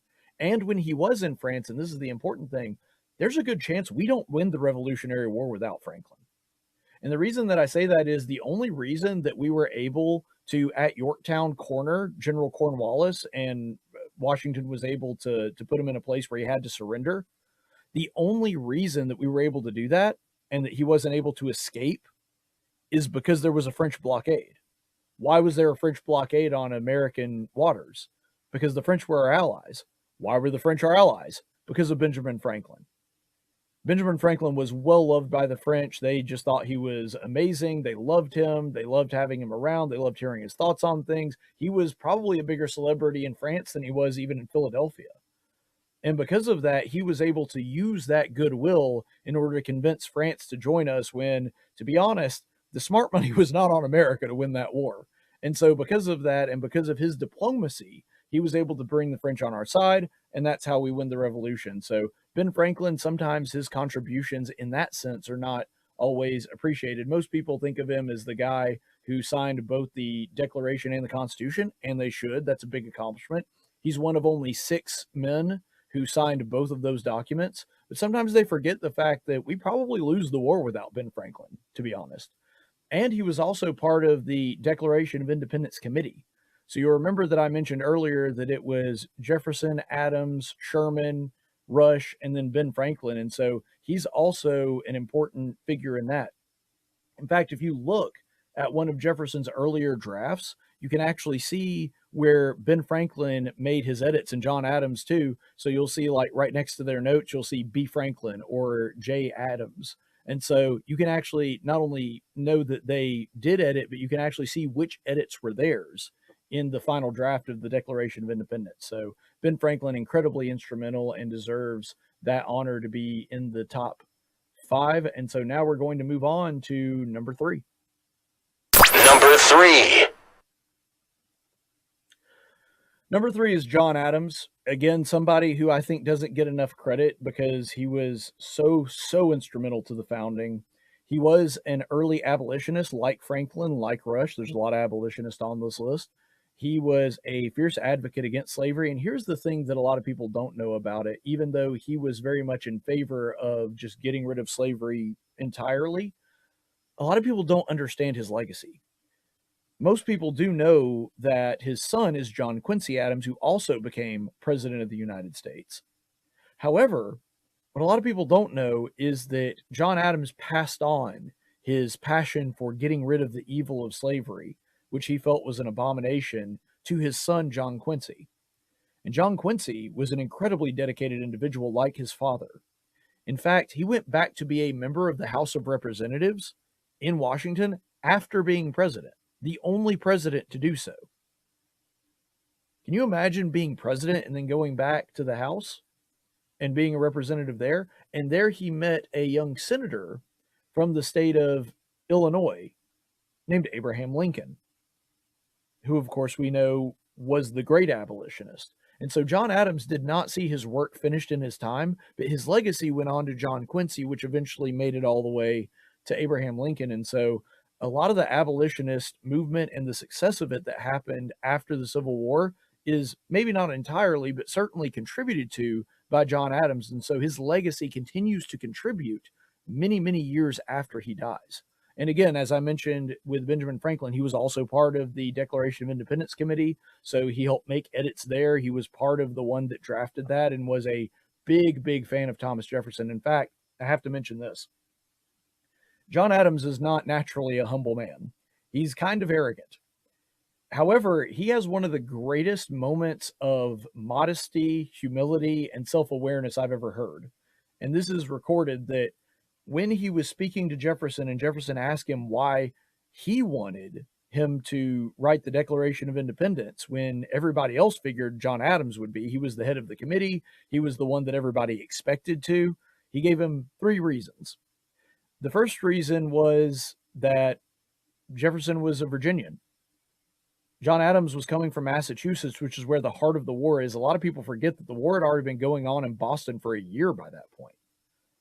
And so John Adams didn't want the Declaration to seem like just a bunch of rabble-rousers that were mad that the war was going on. He thought it made more sense for a powerful state like Virginia to have somebody from it to be the one to actually pen the Declaration of Independence. And something else that John Adams said was, look, Tom, you're just a better writer than I am. Now, John Adams was an amazing orator. just a fantastic speaker. And very few people could argue in a courtroom or make a speech like he could. But when it came to writing, Jefferson was the better man. Now, John Adams is actually a pretty good writer too, and if you read his writings, you'll understand that. But he did not esteem himself as a great writer, but he read Jefferson and thought he was just an amazing writer. And Thomas Jefferson was kind of a quiet guy who didn't really say much in the convention. He didn't really argue much. He didn't like public debate. He didn't like making speeches. But man, that dude could write. And write he did. And John Adams saw that in that younger Thomas Jefferson and decided, this is really the guy for that. And the third thing that he said, and I love this about him, he said, I'm obnoxious and nobody likes me. Which, if you read the writings of the other founders, largely true. In fact, Jefferson famously wouldn't like him for a while. They had a break in their friendship for multiple decades until they finally reconciled near the end of both of their lives. But it's funny that he thought that. But, I mean, imagine the humility. And the thing about Adams is, he's one of the only founders that actually understood that this was going to be a big deal. He's the one that is writing to his wife saying, hey, the thing is, this is going to be something that people remember basically forever. This is going to be a running holiday in our country. It's going to be massive, and people are going to remember this day. Now, he got the day wrong. He thought it would be on July 2nd when they took the vote. Instead, it turned out being July 4th when they actually signed it, or most of them signed it. However, when it came to that, he's one of the few founders that actually understood that that was going to be a big deal to sign the Declaration of Independence. And yet, he's also the one that didn't want that glory. He could have. He understood what a big deal it was going to be. But instead, he decided to pass it off to Jefferson because he thought he was the better man for it. That takes a pretty hefty dose of humility for a man that was not known for being humble. And so you got to love John Adams, that at the end of the day, even though he had his flaws and they're unfortunately many, he always did the right thing at the end. And you have to admire that. In fact, he was even the guy who, when the Boston Massacre happened and everybody, and I do mean everybody, just wanted those guys tarred and feathered and run out of town, it was John Adams that decided to be their defense attorney. And ironically, the fact that he was willing to defend British soldiers who had attacked Americans, that actually gave him a great deal of credibility. Because they knew that this guy wasn't just a malcontent. He actually had defended England in the past. And so the fact that he was willing to do that and then be one of the loudest voices for independence, that held a lot of sway with people, British and American, actually.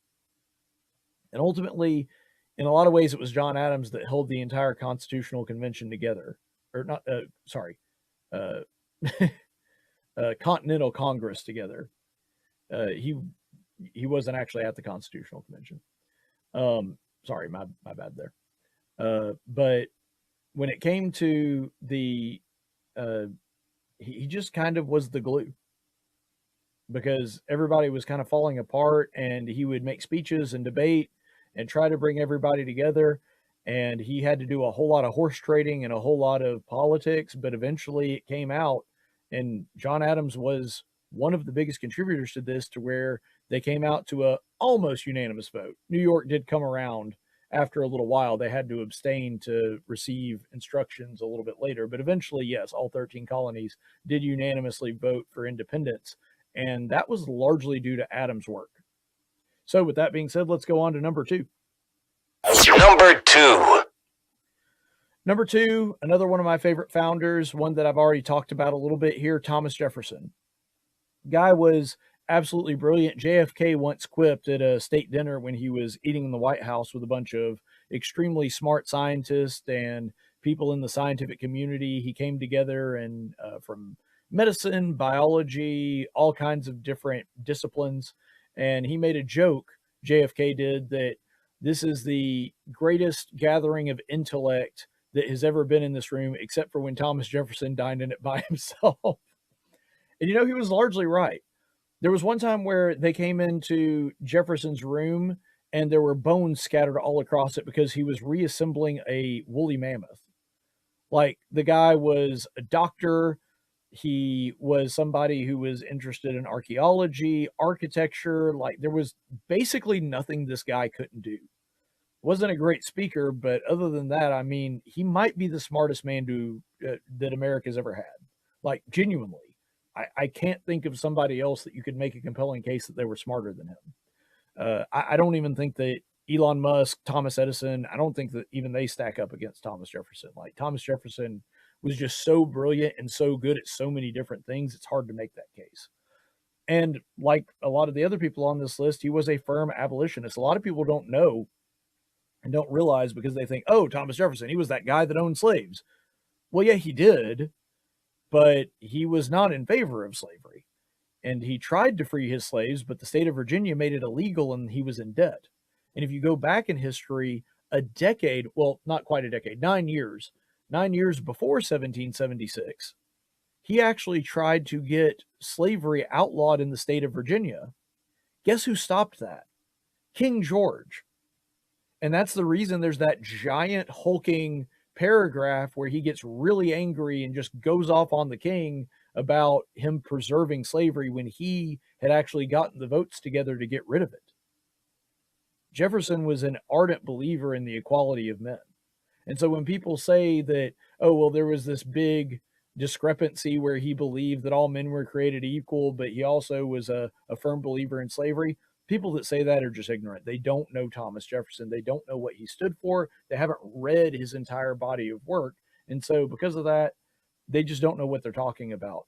And then you also have to look at the fact that he's actually the reason we're celebrating this day because he wrote the Declaration of Independence, which I am just absolutely convinced. I'm not saying that it's scripture. I'm not saying that we should hold it in that high regard, but I do believe it was divinely inspired.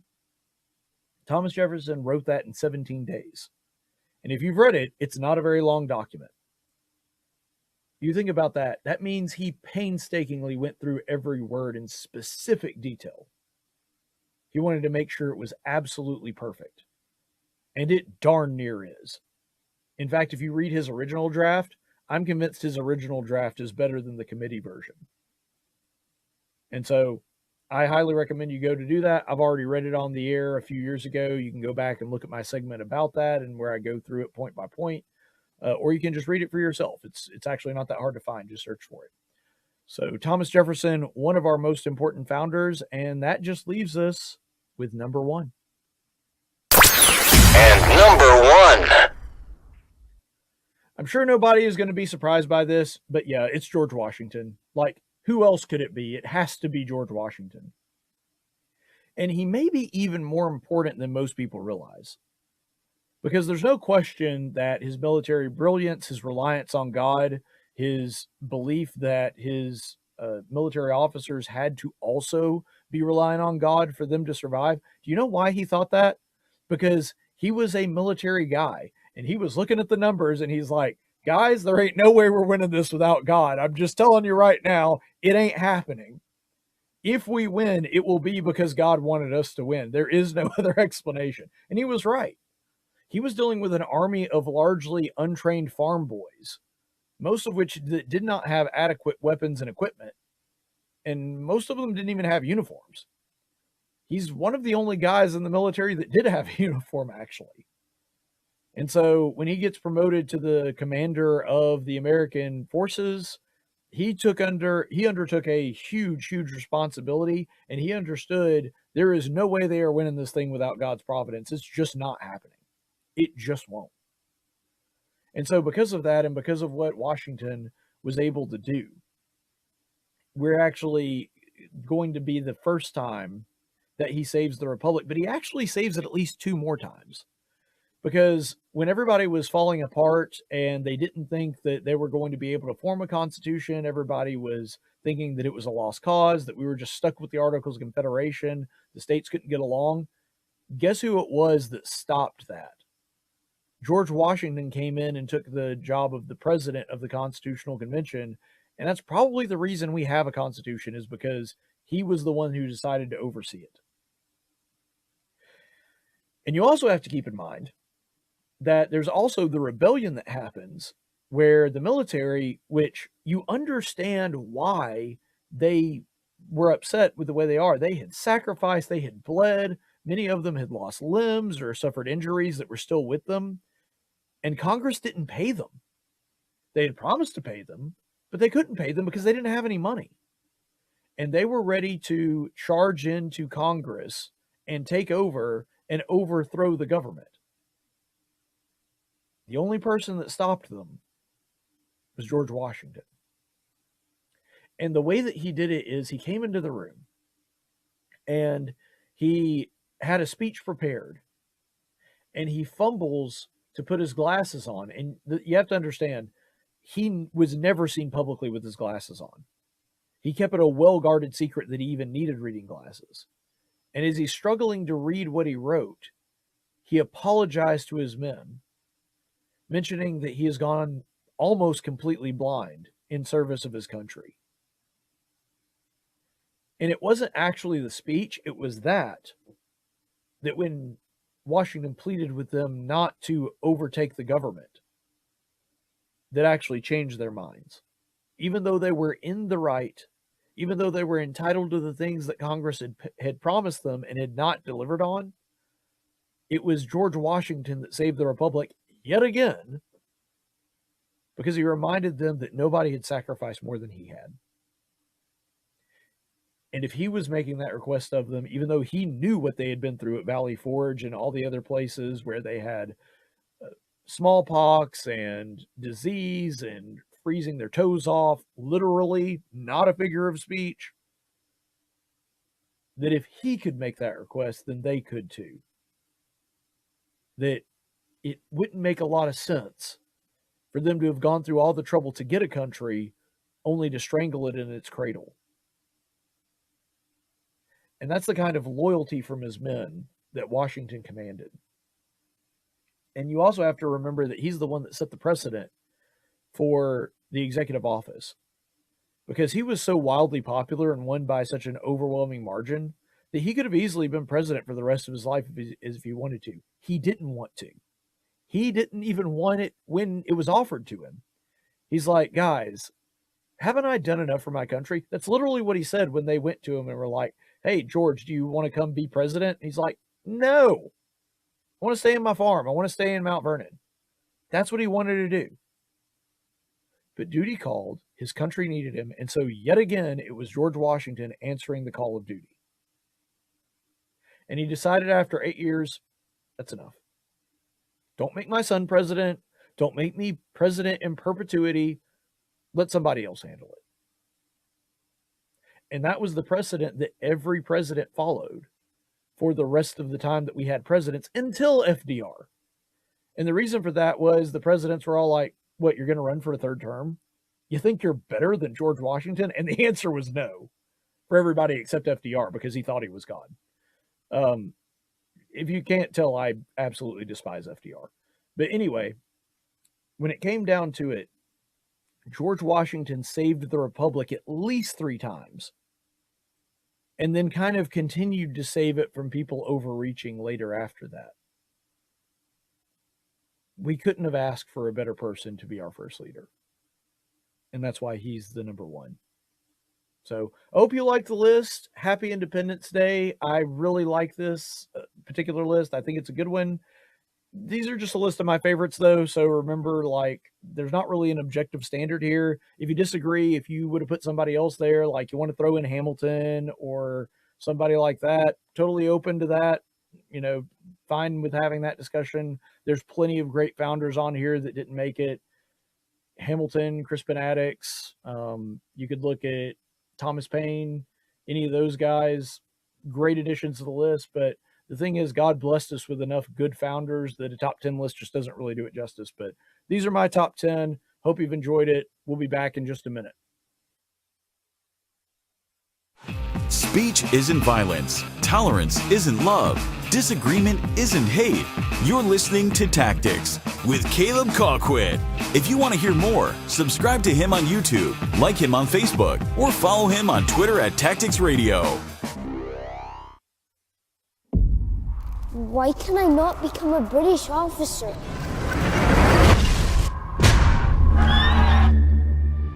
Because you are not British, George. There must be a path. There is not for you.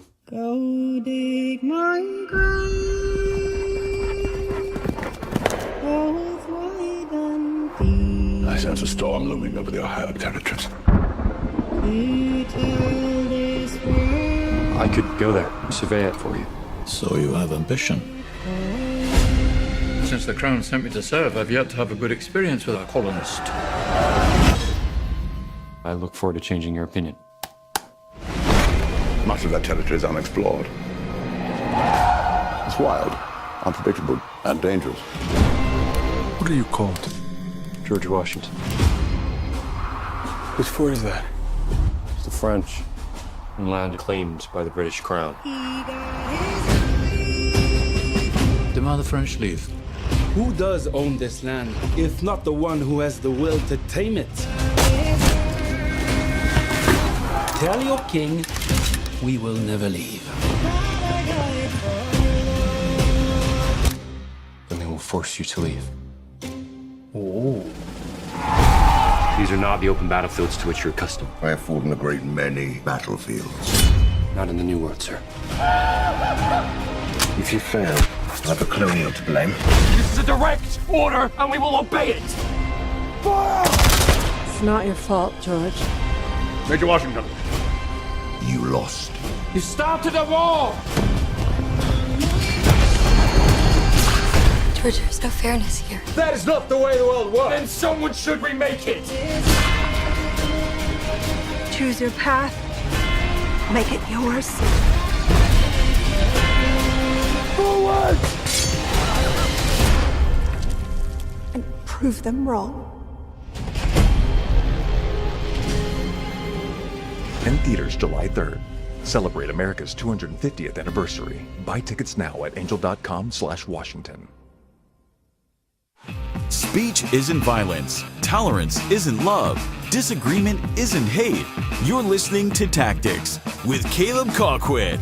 If you want to hear more, subscribe to him on YouTube, like him on Facebook, or follow him on Twitter at Tactics Radio.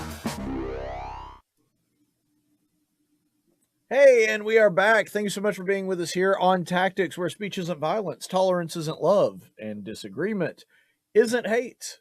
And hopefully that'll be true for another 250 years. Happy Independence Day. Thank you so much for being with us here this evening. Do want to share with you a story that it's been an evolving story for the past really 2 weeks. But I did want to go over it because it's sort of the intersection of all the stuff that I like, because it's politics, Christianity, and baseball all in one. And guys, you know I got to talk about that. Like that's hitting all my sweet spots. So we are going to talk about this real quick. The MLB, just to give you a little bit of background, they recently got some of their pitchers in hot water, or I guess I should say they're the ones that were putting the pitchers in hot water, because they had on Pride Night 3 Giants that were willing to, they wore the Pride hat, but they wrote a scripture on it. And then there was another guy who just wore the normal San Francisco Giants hat, like he refused to wear the Pride hat. So that caused some controversy, and then the MLB saw that, and then they gave them a warning and all this stuff. So we'll go ahead and look at that real quickly. One of them just refused to wear it entirely. The other 3 that were involved in this story, they just wrote a Bible verse on it. But let's go ahead and look at this one. This is from that story. There we go. So yeah, you can see it there. This is from the San Francisco Chronicle, that you have the weird colored pride flag thing, whatever, that is all over the San Francisco Giants logo. But then you can see the verse there. And if you zoom in real close, you can see that verse is Genesis 9:12-16. So before we get into the details, let's actually just go ahead and look at Genesis 12 verses 9-16. So we know what we're talking about. So this is the passage that's causing all the controversy. God said, "This is the sign of the covenant which I am making between me and you and every living creature that is with you for all successive generations. I set my bow in the cloud, and it shall be a sign of a covenant between me and the earth." So it's talking about a rainbow there. "It shall come about when I bring a cloud over the earth, that the bow will be seen in the cloud. Then I will remember my covenant, which is between me and you and every living creature of all flesh, and never again shall the water become a flood to destroy all flesh, when the bow is in the cloud. And then I will look upon it to remember the everlasting covenant between God and every living creature of all flesh that is on the earth. So that is the passage that we're dealing with, the passage that they wrote on their hats. And there's something I want to bring up about this, because a lot of people got mad about it. They didn't like the fact that they wrote the Bible verses on the hat, and the fact that, you know, the rainbow flag is what's commonly used for Pride nights and Pride events. But what they were doing was writing a Bible verse that's about rainbows and about what the rainbow actually stands for on their hats. This verse is not 1 Corinthians 6, 9 through 11, which says that homosexuals cannot enter the kingdom of heaven. It's not Romans 1, 24 through 27, which talks about men leaving the natural use of a woman and pursuing other men and doing that which is evil. It's not Leviticus 18, 22, which is the Levitical law prohibition on homosexual activity that states that they'll be stoned to death if they get caught in the act, or Deuteronomy 22, 5, which essentially says the same thing. It could have been any of those verses. They could have chosen to do any of those verses and make those the verse that they did. They didn't. And to be honest, those are the verses I probably would have picked. I know some people would think that that's a bit extreme or not really like that approach, but that's probably what I would have done. I would have done the one that actually says homosexuality is wrong and not apologize for it. These guys didn't do that. The verse that they used, you read it, it's just like, it's a covenant that God is not going to destroy the earth in a flood. Are the people that are upset pro-flood, do they really want God to flood the world? Is that, I mean, they act like it. They act as though that their actions that they take, that it almost seems like they would like for God's divine retribution to come down on them. But I don't think that's actually what's going on. The point that I want to make in that is this verse was benign in a sense. Now, is this an act of defiance? Yes, it is. I'm not going to pretend like it's not. I'm not going to pretend like they aren't doing something here that's making a statement that the rainbow is actually God's covenant. It's not something that belongs to the gay community. It's not really their symbol or anything like that. This is an act of defiance. But my point is, they did it in the least obtrusive, less obnoxious way that you possibly could. It is a verse about the symbol of the rainbow, but it says nothing about homosexuality. It says nothing about their lifestyle being wrong or fornication or anything like that. It doesn't say any of that. All it is about the covenant between God and man, that he will not destroy the world with a flood. That's it. And the way that they reacted to this, despite the fact that they didn't say anything about it, they just quietly wrote the verses on their hat and went out and did their job. That's it. When they recoil the way that they do, that's a pretty strong sign that they're working for the demons. Like they do it like a vampire reacting to garlic. They can't abide it. And what's so funny is they'll always throw out the platitudes, right? That oh, your religion is good and fine for you, but don't tell me that what I'm doing is wrong, or get into my personal business, or tell me that me wanting to marry a guy or three guys or two guys, a golden retriever and a watermelon is wrong. That's the way that they'll always approach it. But then when you actually present them with a Bible verse, they boo and hiss like they've just been struck by holy water and they're demonic, which I don't think is actually that far off the mark. Because isn't the way that they're reacting to it with that vitriol, isn't that exactly what you would expect a demon to react to it? Again, I'm not saying that they're literally demon possessed, although some of them might well be. I don't know. But my point is, the natural aversion to anything remotely biblical shows you how they really think. The tolerance thing, that's just a talking point. They don't mean any of it.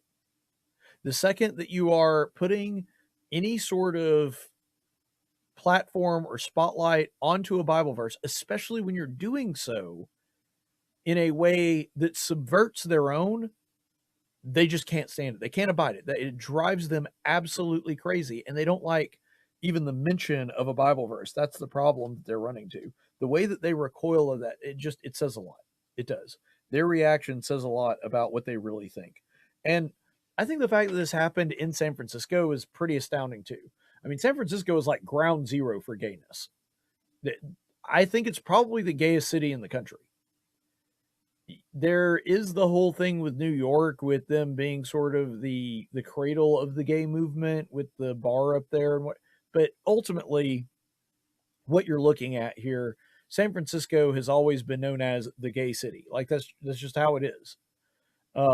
It's got a very high population of homosexuals. It's been very forthcoming and accepting of that.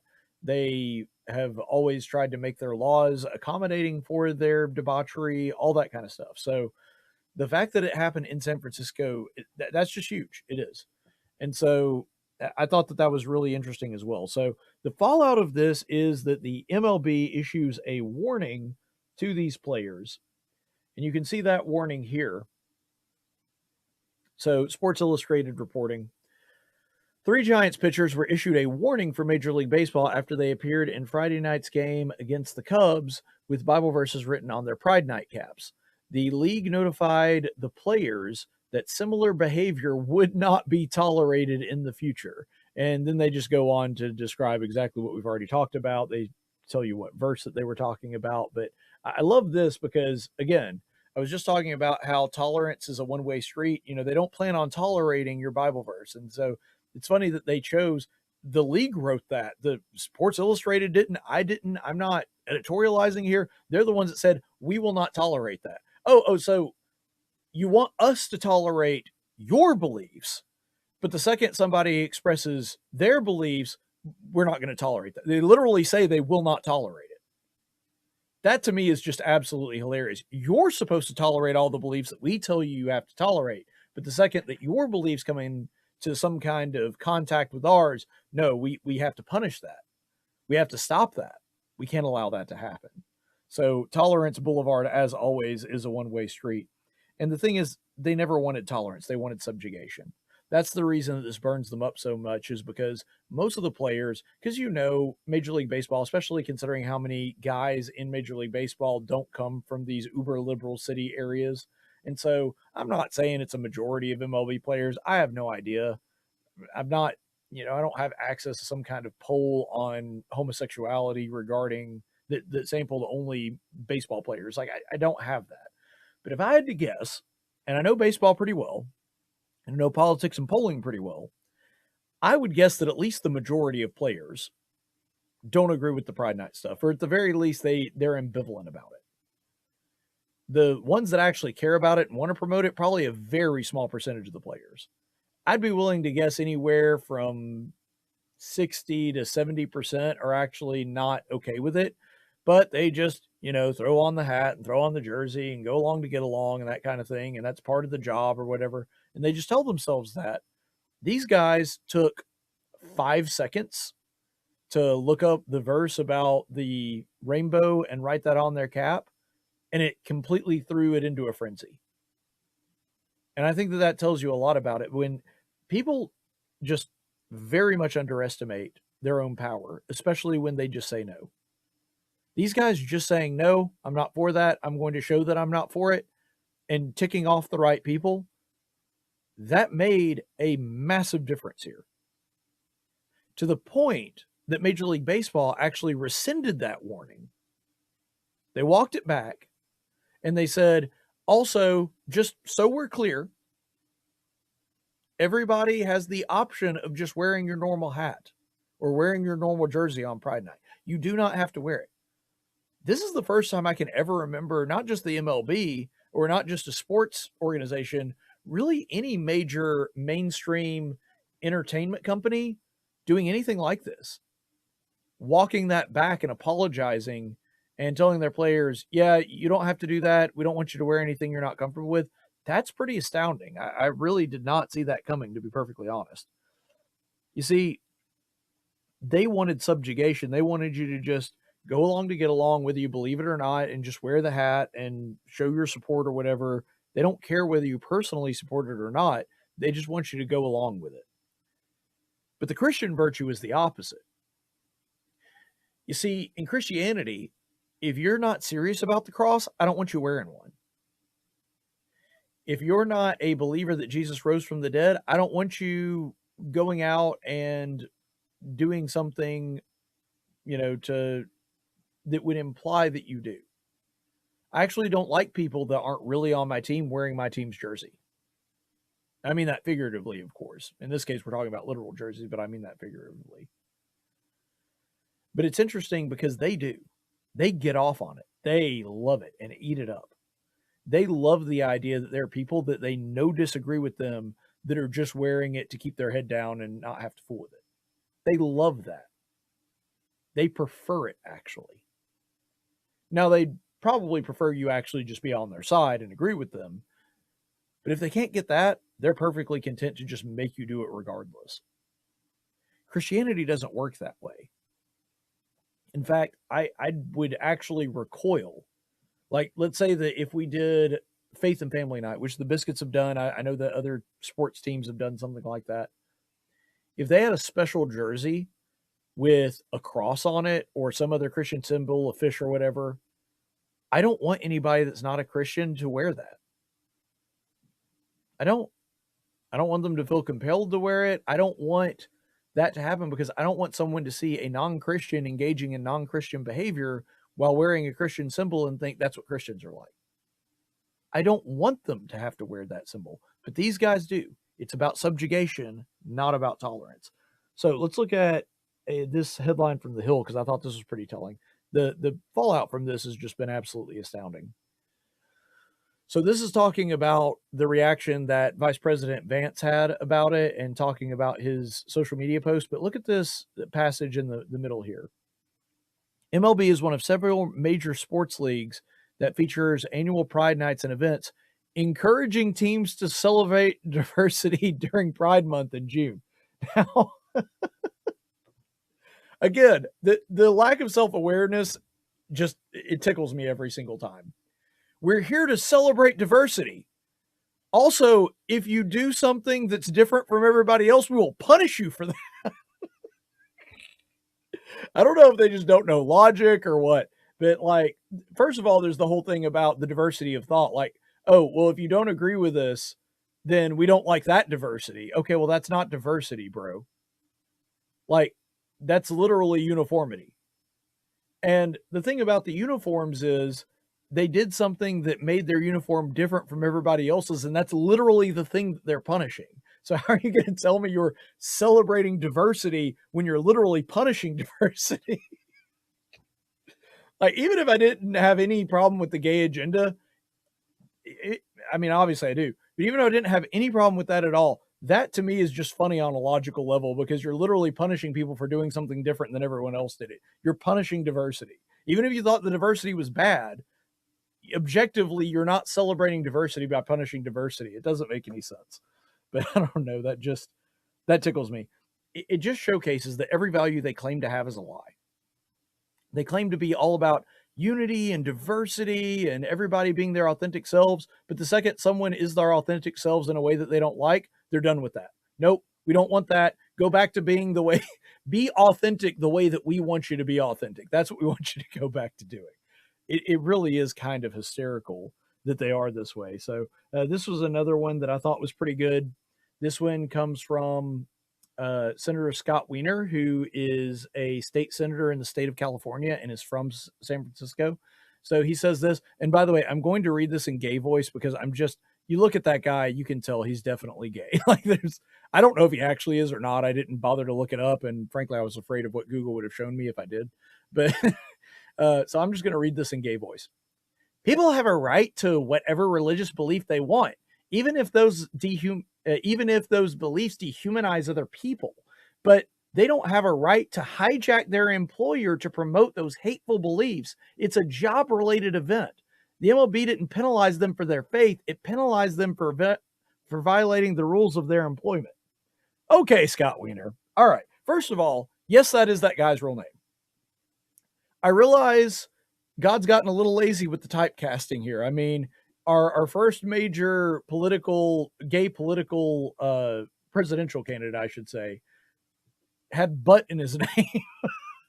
And then we had the whole like sex scandal with Anthony Weiner. And now the guy that's promoting homosexuality in San Francisco, his last name is also Wiener. Like, God, try to make it a little less obvious.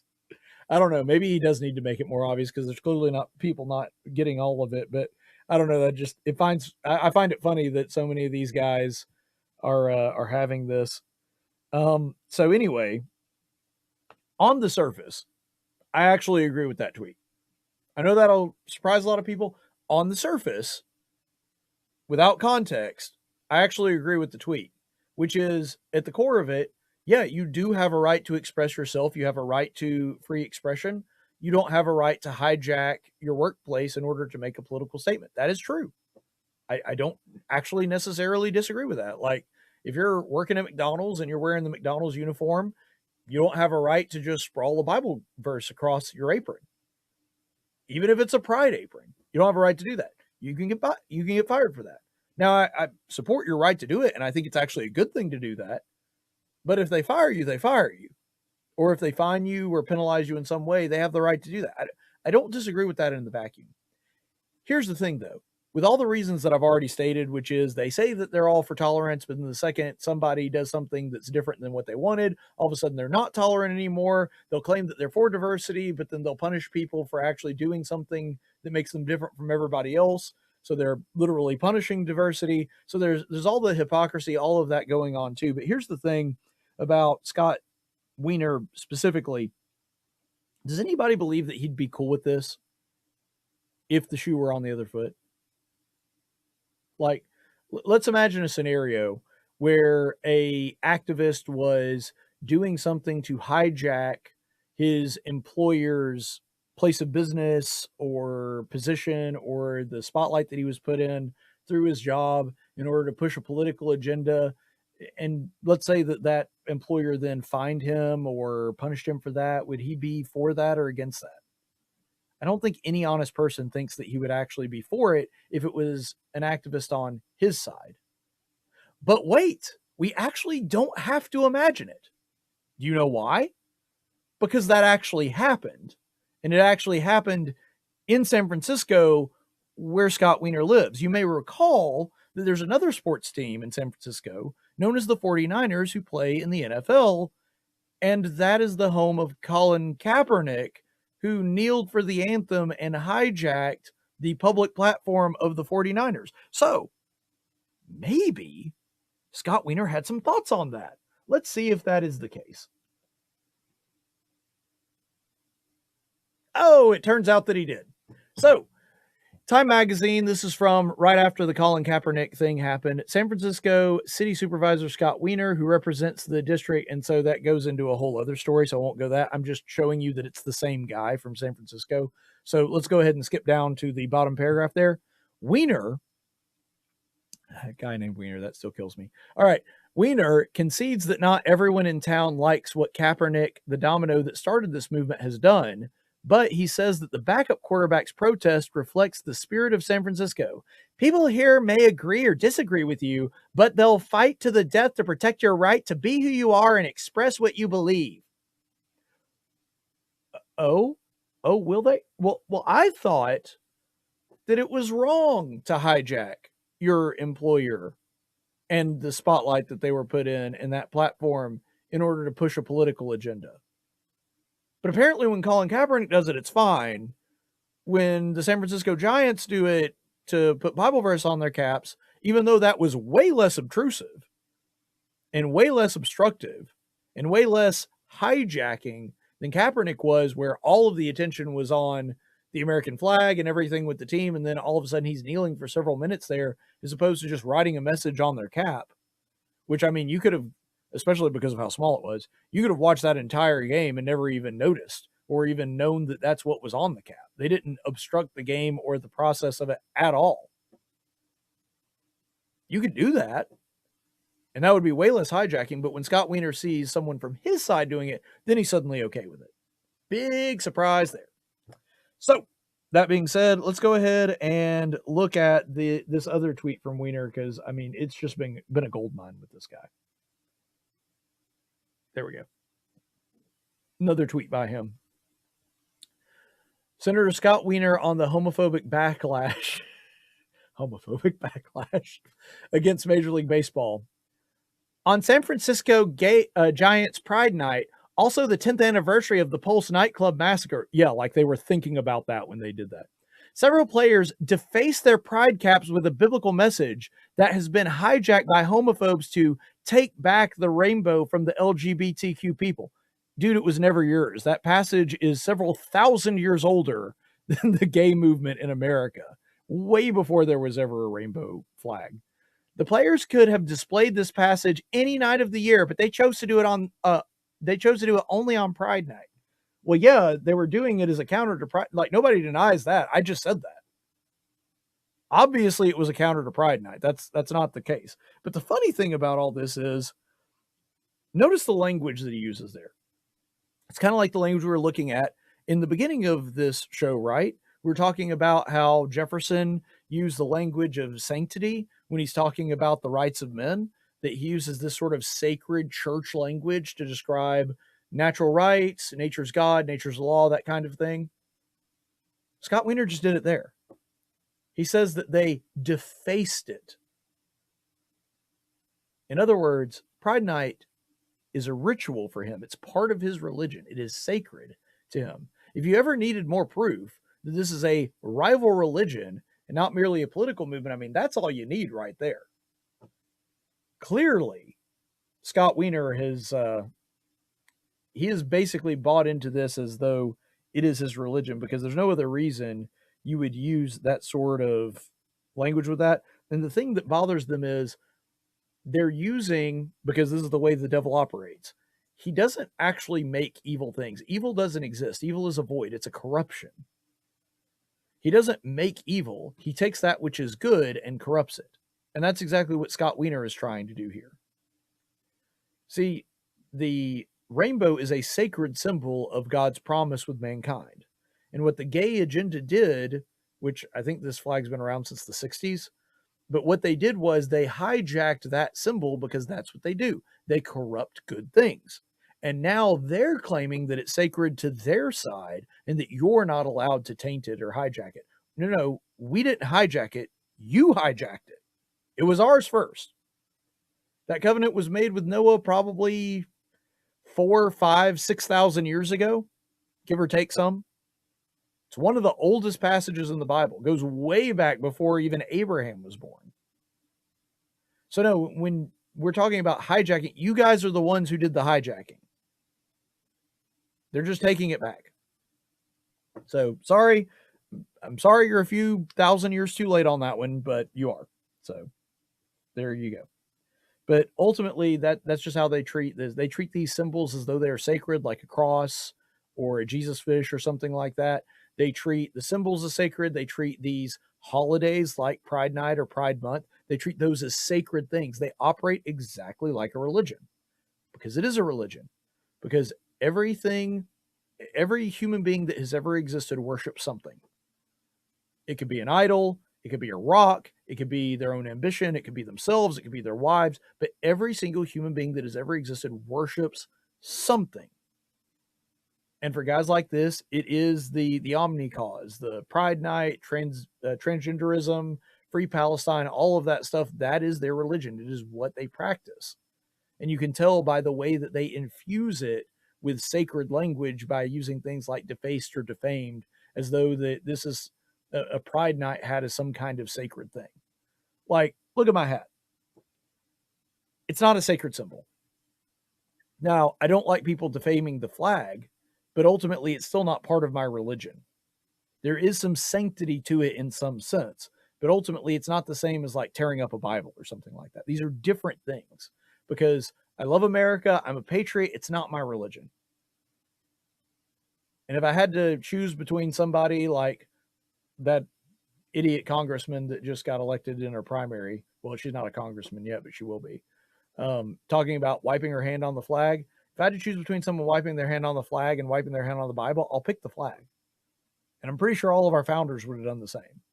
It's important to me. It is sacred. It's still not my religion.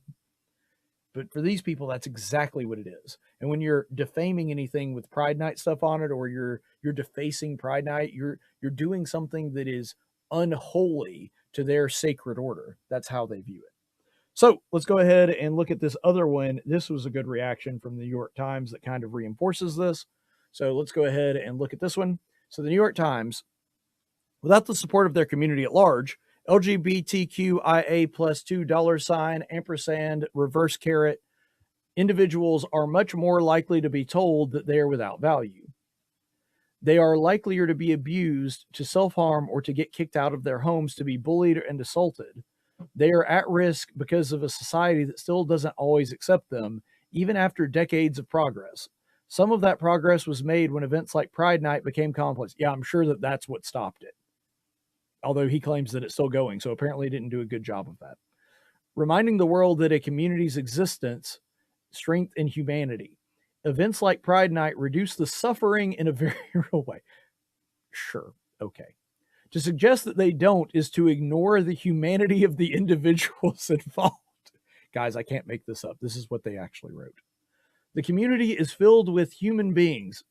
We know there's literally no other type of community. People who need support, that reminders that they're worthy of love. Well, no one's worthy of love. Heterosexual, homosexual, there's not a human being alive that's worthy of love. So that's just stupid. Focusing on anything else first is putting the idea that all people are worthy of love second. Well, again, we're not all worthy of love, so that's just a stupid statement anyway. Like, we have love, and that's a wonderful blessing, but it's not something we deserve or have earned. That's just ridiculous. But I don't know.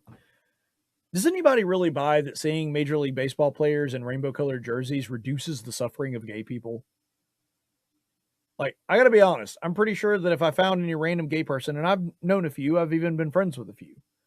If I went and found some random gay person and I asked him what was wrong with him, I'm pretty sure Major League Baseball players wearing normal jerseys instead of rainbow jerseys on Pride Night is not going to be anywhere near the top of his list. Like, he's probably got bills to pay and, you know, that kind of thing. I very much doubt that he's super worried about that.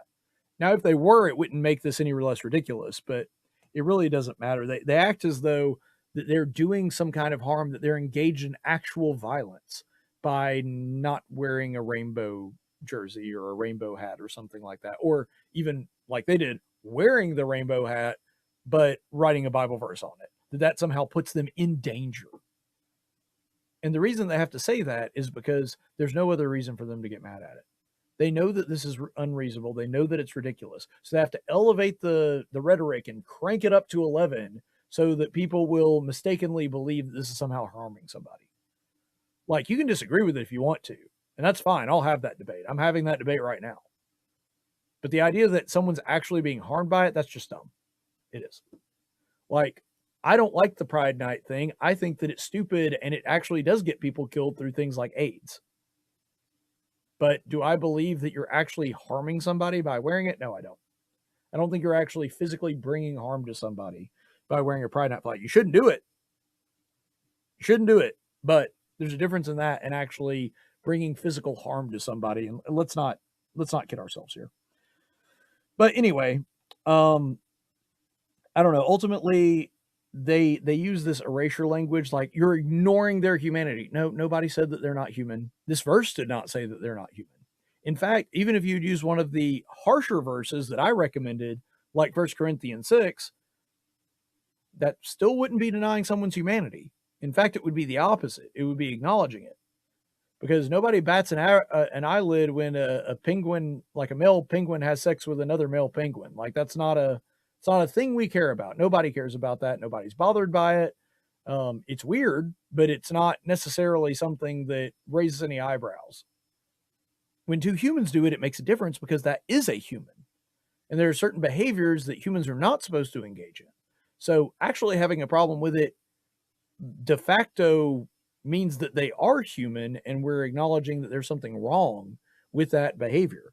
Because you don't attribute moral values to something an animal does, but you do to a human, and that's what makes the difference. So this idea that they're denying their humanity, no, they're not. No, we're not. If anything, we're acknowledging it by saying that it's wrong. And it is funny to me that the irony in all of this is the thing actually said that gay people deserve grace. He actually says that later in the article, that they deserve some grace because they earned this gift of grace, which doesn't make any sense. And ironically, the very Bible verse that was written on their hats, that actually tells people that you're loved despite not being worthy. You don't deserve God's love, but he loves you anyway. And that's why he's going to make sure that you're not destroyed by a flood. He does care about you. And that verse actually says that. And they would know that if they bothered to actually maybe take a second to try to understand the men that did this and why they did it and what they believe. But they're not going to do that. And so ultimately, that's where they stand. So this is another piece from that same article, which I thought was very, very enlightening, to say the least. Pride Night is about bringing more people into the group. Well, I guess unless you're a Christian or have a Bible verse on your hat, then we want you out of the group. And telling them that they belong in the same stadium, rooting for the same team. By resorting to us and them, instead of truly understanding again, they're trying to do this thing that you're not understanding their humanity. Understanding the humanity of the people asking for help. Those who chose to make a statement on or with their hats completely missed the point. If anyone is looking to make the world better, they might try listening and understanding. You mean like you didn't do to them? Like you didn't actually ask them what they thought? Like that. Pride Night is about support and lifting human beings. Unless they do something we don't like, in which case we're going to find them. Making it about something else, yourself say, or the idea that some people aren't as worthy of recognition or support, I don't see how anyone could get that message from that, shows how little some people actually care about the message of love. Well, again, that verse is actually about love. It's about the love that God has for his people to keep that from happening, even if they do something evil like that.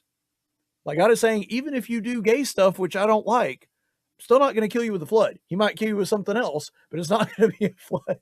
Sodom and Gomorrah proves that. But my point is, that verse actually is about love, but they don't know that because unlike what they suggested, they don't listen and they're not going to understand because they don't want to understand. They want other people to understand and listen to them. They don't want to do it to somebody else. Again, Tolerance Boulevard, always a one-way street. And ultimately, it's funny to me because they decided to take a stand on a controversial topic in a baseball game. That's what made it us versus them.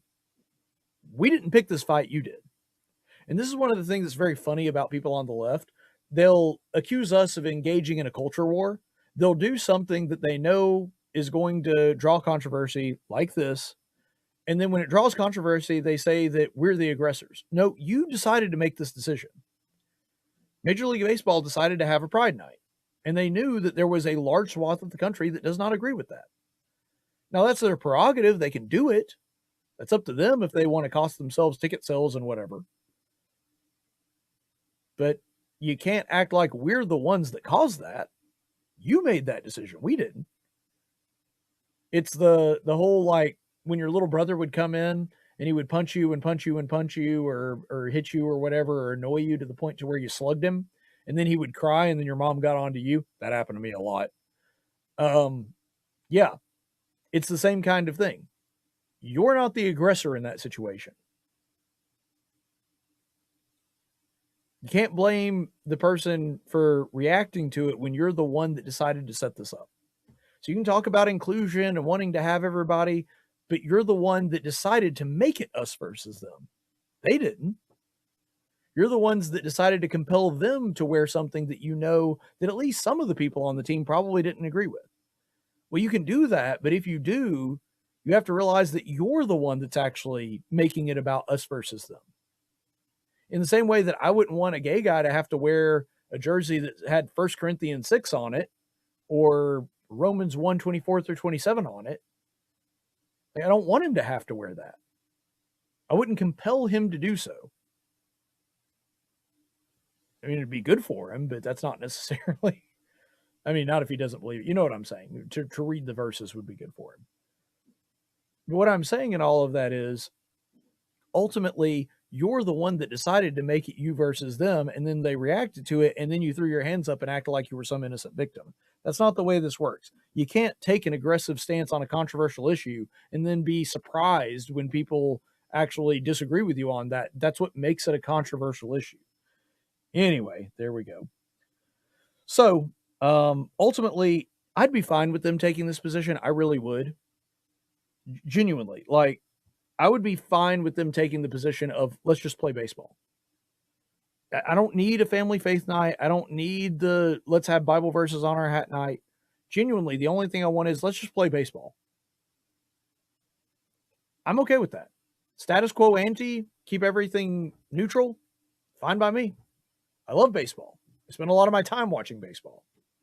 And so if that's what we want, I don't need my side to have the spotlight. I'm fine with us just playing the game because that's what the Major League Baseball is supposed to do. And the fact that their antitrust, could be called into question, which is part of the reason that the MLB, I believe, backed off, is because you had members of the House and Senate writing them and be like, we're going to have to look into that all of a sudden, especially considering one of them was on the committee that actually runs the MLB's antitrust. And the MLB was like, I don't know. So my prediction is, here's what they're probably going to do. The MLB will probably continue to do Pride Night, but they're probably not going to have any Pride jerseys. So, I'm sure there'll be Pride decorations and they'll do events during Pride Night, but I don't think they're going to make their players wear jerseys going forward. And part of the reason that I believe that is because of the next story that I'm about to tell you about that kind of comes off of this, because this happened 2 nights after this. This is from the York Revolution, which is a minor league team in, I believe, New Jersey. Yeah. So anyway, they actually had to cancel their Pride Night because their team refused to wear the Pride Night jersey. So here it goes. It is with great disappointment that the New York Revolution have issued an important changes to our 11th annual Pride Night event on Thursday, June 18th. Most significantly, the scheduled game between York and Southern Maryland will not be played, and Pride will still be hosted as a free admission event. Everyone's ticket for the game on Thursday will be treated as a rainout and can be redeemed for any future game. This decision was not reached lightly. Unfortunately, several of our players have refused to wear the scheduled Pride Night jersey, and the club decided that hosting the event is more important than forcing players to wear jerseys they are not comfortable with and playing the game. As a result, out of respect for the Pride community and the York community as a whole, the York Revolution has decided that game on Thursday, June the 18th, will be forfeited, and Pride Night will continue on as a future element of the evening at Wellspan Park. We feel that it is in the best interest to be consistent with our long-standing partnerships with the Rainbow Rose Center, JLSA Automation, and a long list of allies, that we have always been key partners with the York Revolution's success in York, Pennsylvania. Okay, so it's in Pennsylvania, not New Jersey. That's right. New Jersey is the other team, I think. Anyway, to be clear, this action by the players is completely inconsistent with our vision that is the most welcoming place in York, and a small token of our regret for the last-minute change and support for our LGBTQIA+ ampersand. It's exhausting. Representing our partners, we're making $10,000 donation to the Rainbow Rose Center to support and further the work of making sure our York community is as inclusive as we strive to make Wellspan Park in York, Pennsylvania. Okay, well, there's a lot to go through on that one. First of all, and this would be my biggest one, this is a big win. It is. Because the players determined that there was something more important than playing a baseball game or potentially winning that baseball game, and they were perfectly willing to forfeit. This is what I've been saying from the very beginning.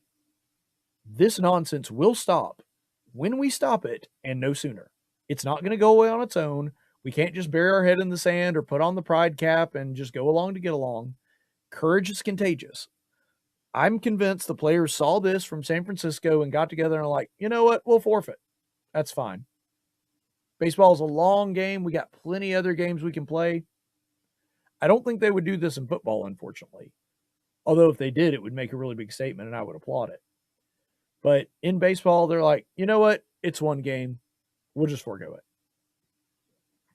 They decided that their convictions were more important than winning a baseball game. See, because the league has decided that hosting Pride Night is more important than playing a baseball game and satisfying their customers and their players. And that was actually shown in that. Did you notice that they're going to continue to have a Pride Night event? They're just not going to have a baseball game during it. Which, first of all, most of the people that are going to show up to a Pride Night event, they're not concerned about baseball anyway. Very few gay baseball fans. Not none, but not a lot. Because gay people are only like 5% of the population to begin with. And of that 5%, most of them, not really athletic types. Not all that sporty. That's a stereotype, but it's a stereotype for a reason. So you're looking at a very, very small percentage of crossover, and there's not none, but there's not many, of genuine, like, actual baseball fans and people that just showed up for a Pride event. Like that, there's not a lot of overlap in that Venn diagram. It's just not. And so because of that, the league decided that it was far more important for them, rather than caring about their fans or their baseball players, to go on and host the event so much to where they're like, no, you will wear the jersey or we'll forfeit the game. They had the option of just saying, guys, just wear your regular jerseys. And to their credit, that's actually what MLB has done now. They made it clear that nobody has to wear the Pride stuff if they don't want to. They're still going to host the events, but I don't think they're going to make them wear it. And I think in the future, they won't even have the jerseys. They won't bother with them because they're not making money off them. I know because I've seen the sales figures. They're not big sellers. So anyway, when it comes down to that, the club made it very clear that hosting the Pride event was just more important to them than winning the baseball game. And the team decided, you know what? Our convictions are more important than winning the baseball game. And when that happened, they had to relent. The power of saying no is huge. It doesn't take, an act of great courage where you're having to go up and face a dragon. Sometimes it just takes literally saying, no, not going to do that. Not going to do it. You see, this whole time, we haven't been trying to win the fight. We've been trying to start one. Because so few people are willing to even have this fight. And so I'm encouraged by the fact that the courage is contagious, and maybe we're going to see a lot more pushback on this nonsense soon because, like I said, it is going to stop when we stop it, and no sooner. It will not go away on its own. And so stuff like this, it gives me hope. I'm just glad to see that we're finally starting to fight on this because ultimately courage is contagious, and I think that this is a sign of good things yet to come. So what we're going to do is we're going to take a quick break, and we'll be back in a second with the Daily Dose of Stupid. Speech isn't violence. Tolerance isn't love. Disagreement isn't hate. You're listening to Tactics with Caleb Colquitt. If you want to hear more, subscribe to him on YouTube, like him on Facebook, or follow him on Twitter at Tactics Radio. Why can I not become a British officer?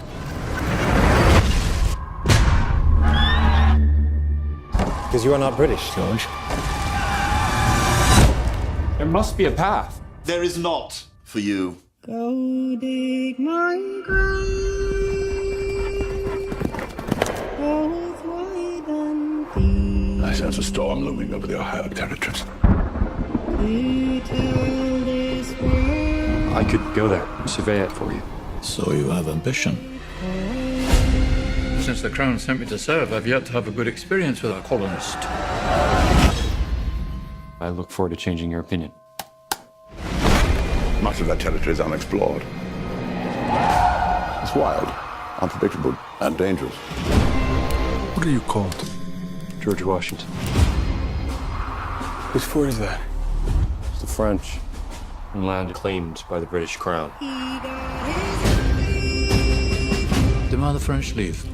Who does own this land, if not the one who has the will to tame it? Tell your king we will never leave. Then they will force you to leave. Oh. These are not the open battlefields to which you're accustomed. I have fought in a great many battlefields. Not in the New World, sir. If you fail, I have a colonial to blame. This is a direct order, and we will obey it! Fire! It's not your fault, George. Major Washington. You lost. You started a war! George, there's no fairness here. That is not the way the world works! Then someone should remake it! Choose your path. Make it yours. Forward! And prove them wrong. In theaters July 3rd. Celebrate America's 250th anniversary. Buy tickets now at angel.com/Washington. Speech isn't violence. Tolerance isn't love. Disagreement isn't hate. You're listening to Tactics with Caleb Colquitt.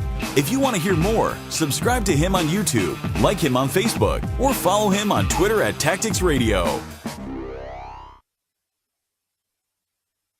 No, you messed it up. You're stupid.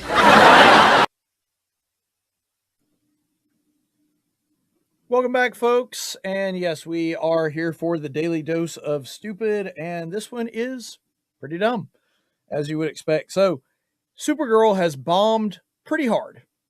Just for those of you who don't know, it made $68 million worldwide for a $170 million movie, and that's before marketing. So, generally speaking, the way that movies work, when you've got your budget, which in this case is 170 million, your marketing is probably going to roughly double that.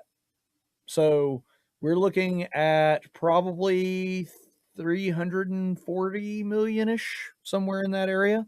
And in its opening weekend, worldwide, not domestic, the entire planet, 68 million. And as a general rule, you need to recoup at least half of your expense in order to break even long term. So this isn't just a box office bomb. It's a massive, massive bomb. Huge failure. And the thing about it is, when you're looking for something to compare it to, the Eternals, Madam Web, and The Flash are currently ahead of it. So in other words, in the same portion of their life cycle proportional based on their budgets, you have three objectively terrible movies that are now beating it. Eternals was an absolute disaster. Nobody watched it. Nobody cared about it, but it did have the advantage of being in the MCU, but even that wasn't really enough to save it. Madam Web, I don't know what Sony was thinking when they thought we're going to adapt a bunch of comic book characters that aren't Spider-Man in a Spider-Man universe without Spider-Man, because that's just been an unbelievable fail. The only one that's had success is the first two Venom movies. I think the last one bombed pretty hard. But anyway, Madam Web did not do well.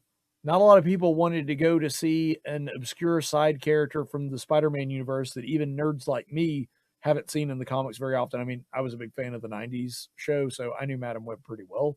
But even so, like, this whole thing was just a massive, massive bomb if it's losing to The Flash and Eternals and Madam Web. Because The Flash actually did at least have some star power. There was some nostalgia bait there, but it was a bad movie in a lot of ways. And it was sort of the dying gasp of the previous DC universe.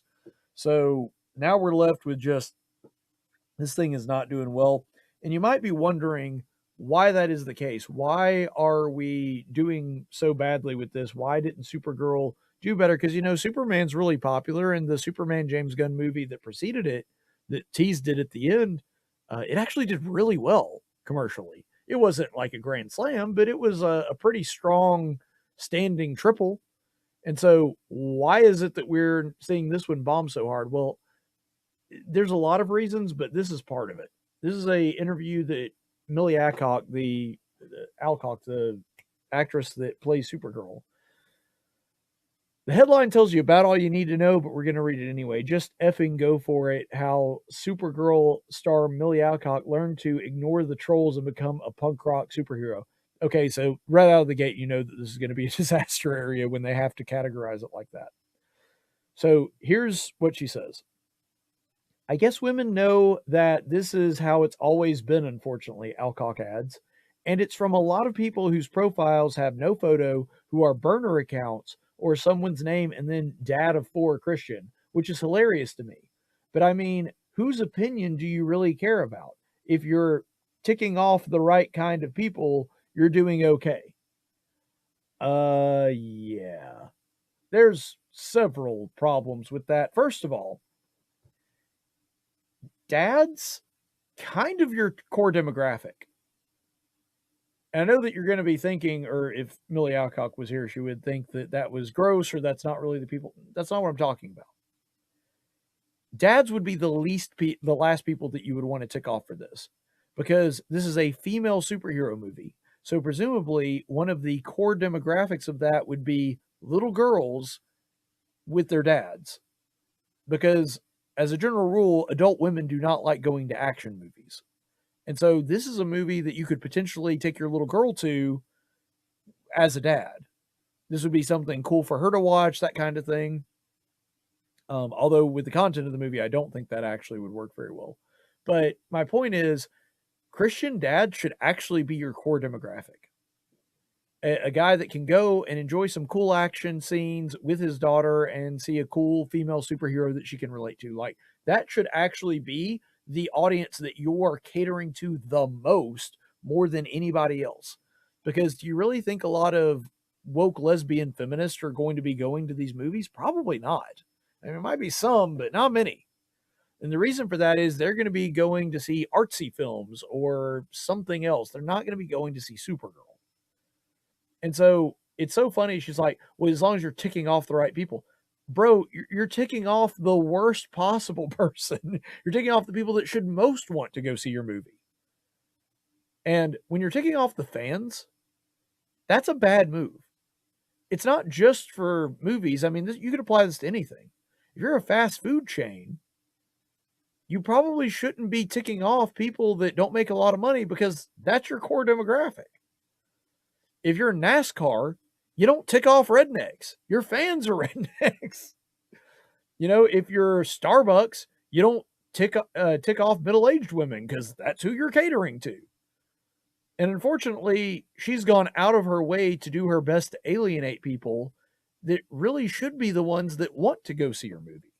And so this is just a dumb thing all the way around.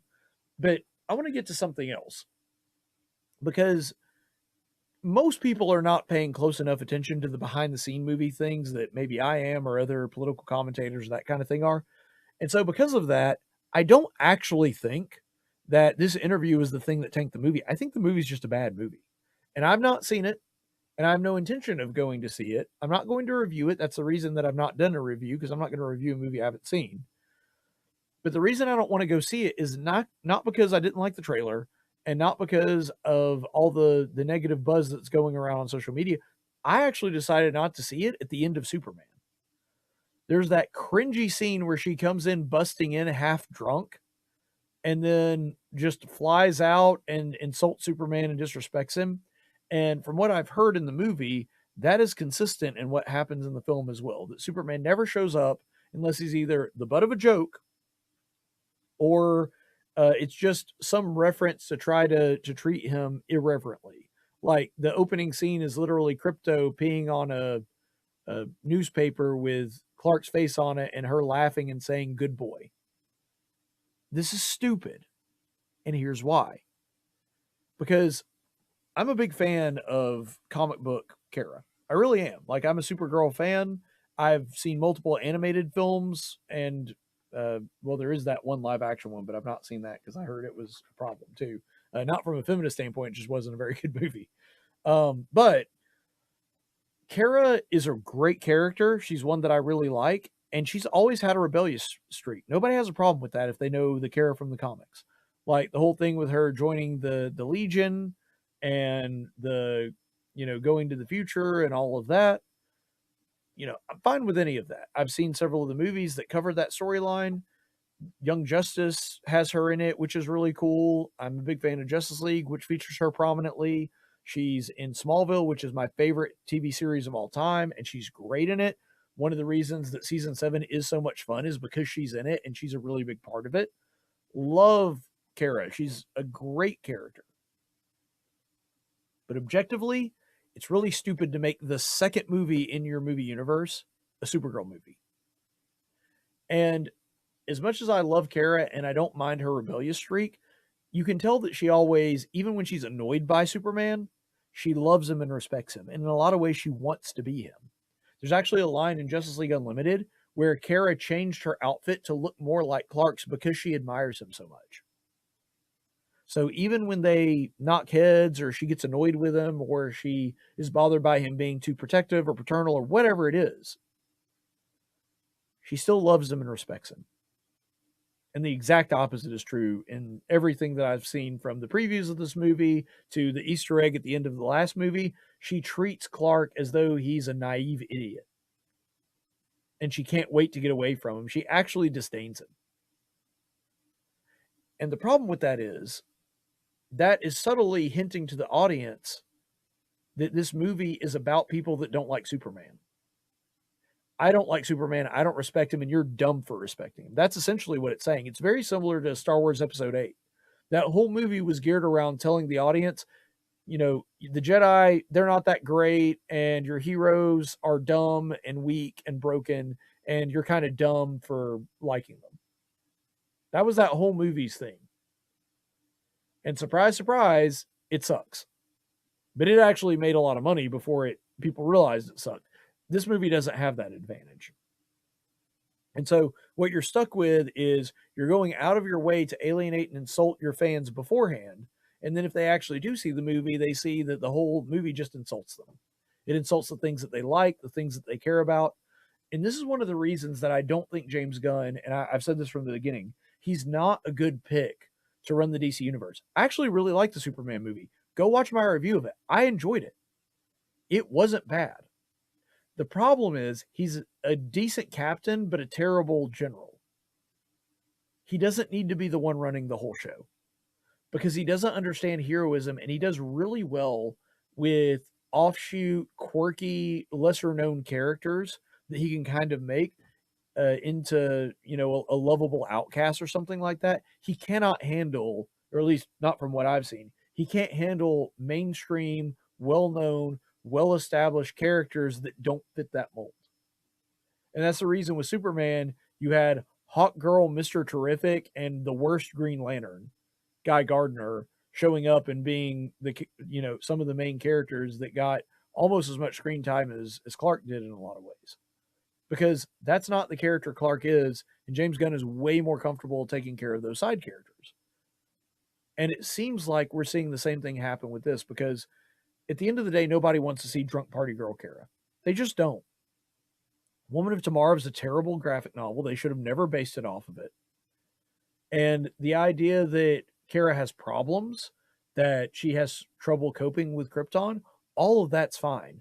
Turning her into a angry frat guy that lives in her own filth and does nothing but binge drink all day, that's not things people want to see because it's not inspiring.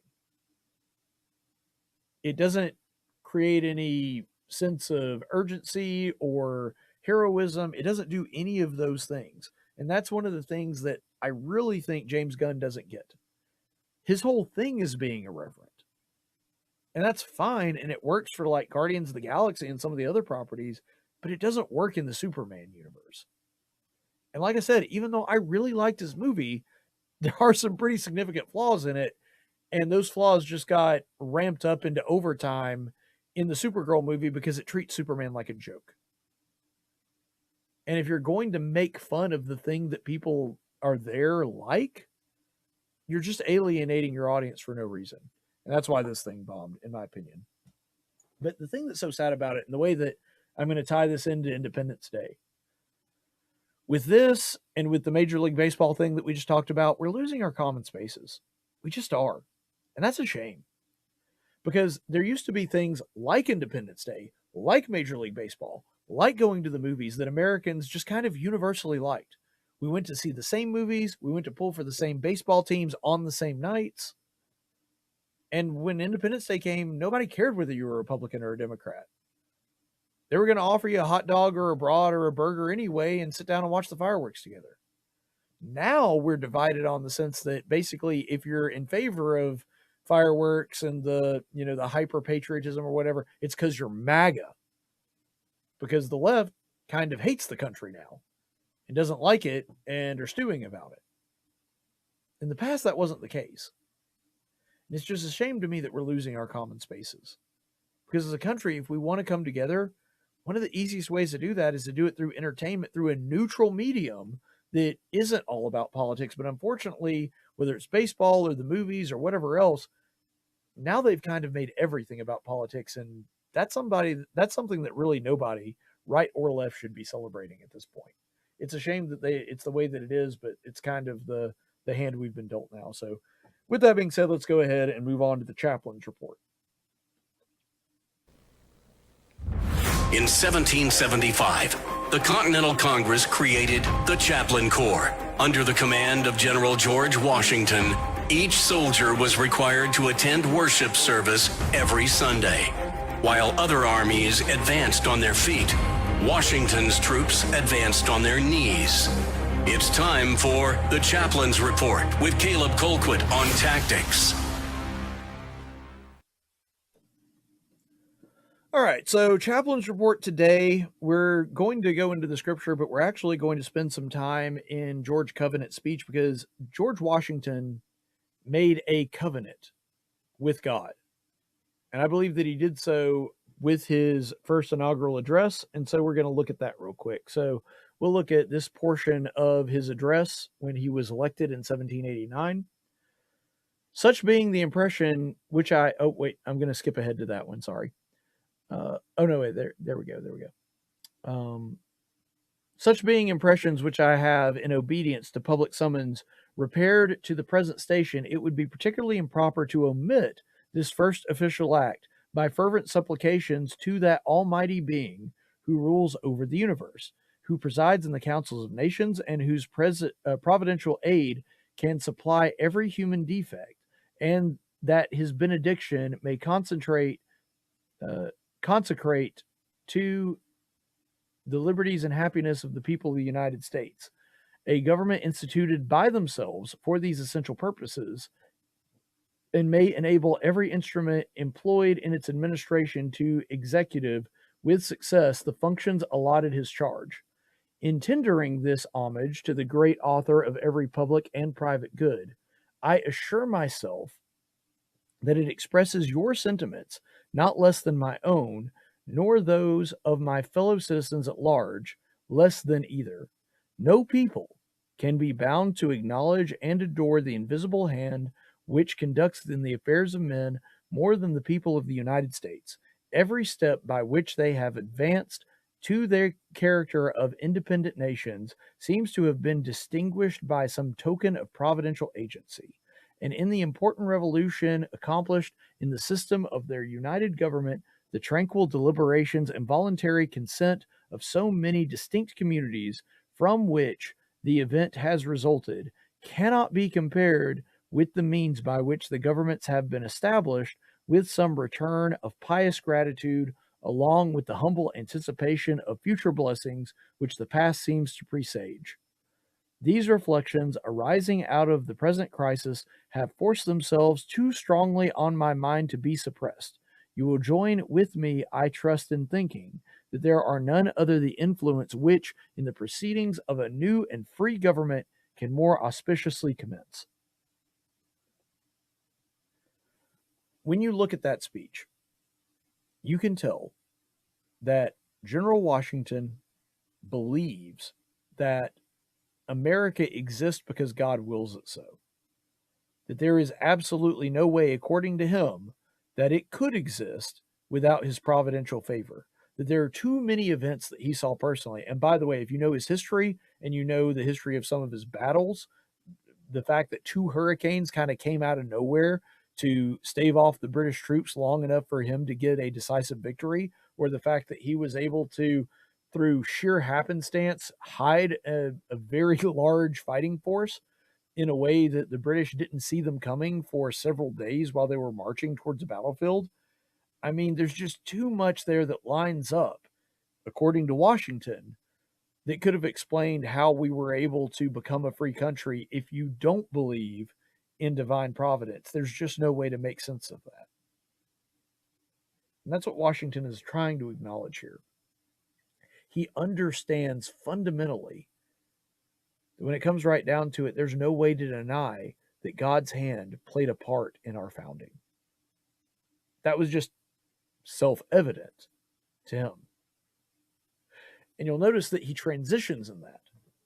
He says, and because of this, in other words, because of the fact that it is so clear that God blessed us and looked after us and protected us and allowed us to become a free nation, we now have an obligation to use that freedom as a means to worship him and do what he would want us to do.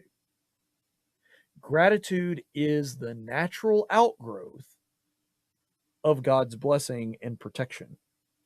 He says that we were uniquely allowed this by providence at, quote, every step. So in other words, there was no part of the revolution that God did not directly intervene in and help out with. That's the kind of imagery he's trying to sort of whip up and cast up. And the proper response to that, of course, is gratitude and obedience, because we cannot be prosperous without God and his favor. And to kind of prove this, let's go ahead and look at a Bible passage from Deuteronomy 6, verses 10 through 15. And by the way, I would note that this is actually part of the covenant with Israel that God is articulating here. This is Moses speaking. Then it shall come about when the Lord your God brings you into the land which he swore to your fathers, Abraham, Isaac, and Jacob, to give you great and splendid cities which you did not build, and houses full of good things which you did not fill, and hewn cisterns which you did not dig, vineyards and olive trees which you did not plant, and eat and are satisfied. Then watch yourself, that you do not forget the Lord who brought you from the land of Egypt out of the house of slavery. You shall fear only the Lord your God, and you shall worship him and swear by his name. You shall not follow other gods, any of the gods of the peoples who surround you, for the Lord your God in the midst of you is a jealous God. Otherwise, the anger of the Lord your God will be kindled against you, and he will wipe you off the face of the earth. So, first of all, there's a condition there, right? If you do what God tells you to do, you will be blessed, and God will see more than favor to grant you that blessing. Look, he's already done it for you. Now, at this time, they haven't, because they haven't entered the promised land. But we know that he did eventually, because we have the advantage of hindsight. But he's saying, when you're sitting there, after those blessings have taken place, and you're sitting in a house that you didn't make, and you're enjoying vineyards and cisterns which you didn't labor for, remember that God gave you those things. Like literally in this case, gave you these things. He's the one that allowed you to go into the land of Canaan and take those things from other people. But don't get there and get comfortable and then forget who's the one that actually gave it to you, and all of a sudden be an ingrate. Not following God, not doing what he told you to do. You see, you have to remember that it was God who acted on your behalf to allow you to have that. And if you forget that, well, then you've done a disservice to him, because, like I said, gratitude and obedience, those are the natural outgrowths of blessing. That's the proper response. Ingratitude and forgetfulness, that's what Moses is warning against. He says, if you do those things, you will be cast out of the land. Now, we don't have Moses coming down from a mountain directly telling us that. But isn't that pretty much exactly what Washington just described? That the natural outgrowth of the fact that God took care of us throughout this revolution is we need to now live for him and do what he tells us to do. And if we don't do that, then we're not going to continue to have this land. We're not going to continue to be free the way that we are now. And so what Washington is saying directly parallels the covenant that God made with Moses. George Washington is preparing our minds, and there's a direct parallel there to Exodus, that we're going to be a covenant people like Israel. Not just like Israel. We don't have the divine revelation. We're not going to produce the Messiah. None of that is true, but there is going to be a covenant between our people and God. And that's what Washington is setting up for us. And in fact, we're going to see the conclusion of that in this next one. So this is, again, a little later from the same speech. I dwell on this prospect with every satisfaction which an ardent love for my country can inspire, since there is no truth more thoroughly established than there exists the economy and the course of nature, an indissoluble union between virtue and happiness, between duty and advantage, between genuine maxims of honest and magnanimous policy and the solid rewards of public prosperity and felicity. Since we ought to be no less persuaded that the prosperous smiles of heaven can never be expected on a nation that disregards the eternal rules of order and right which heaven itself has ordained, and since the preservation of that sacred fire of liberty and the destiny of the republican model of government are justly considered as deeply, perhaps, and finally stopped on the experiment entrusted to the hands of the American people.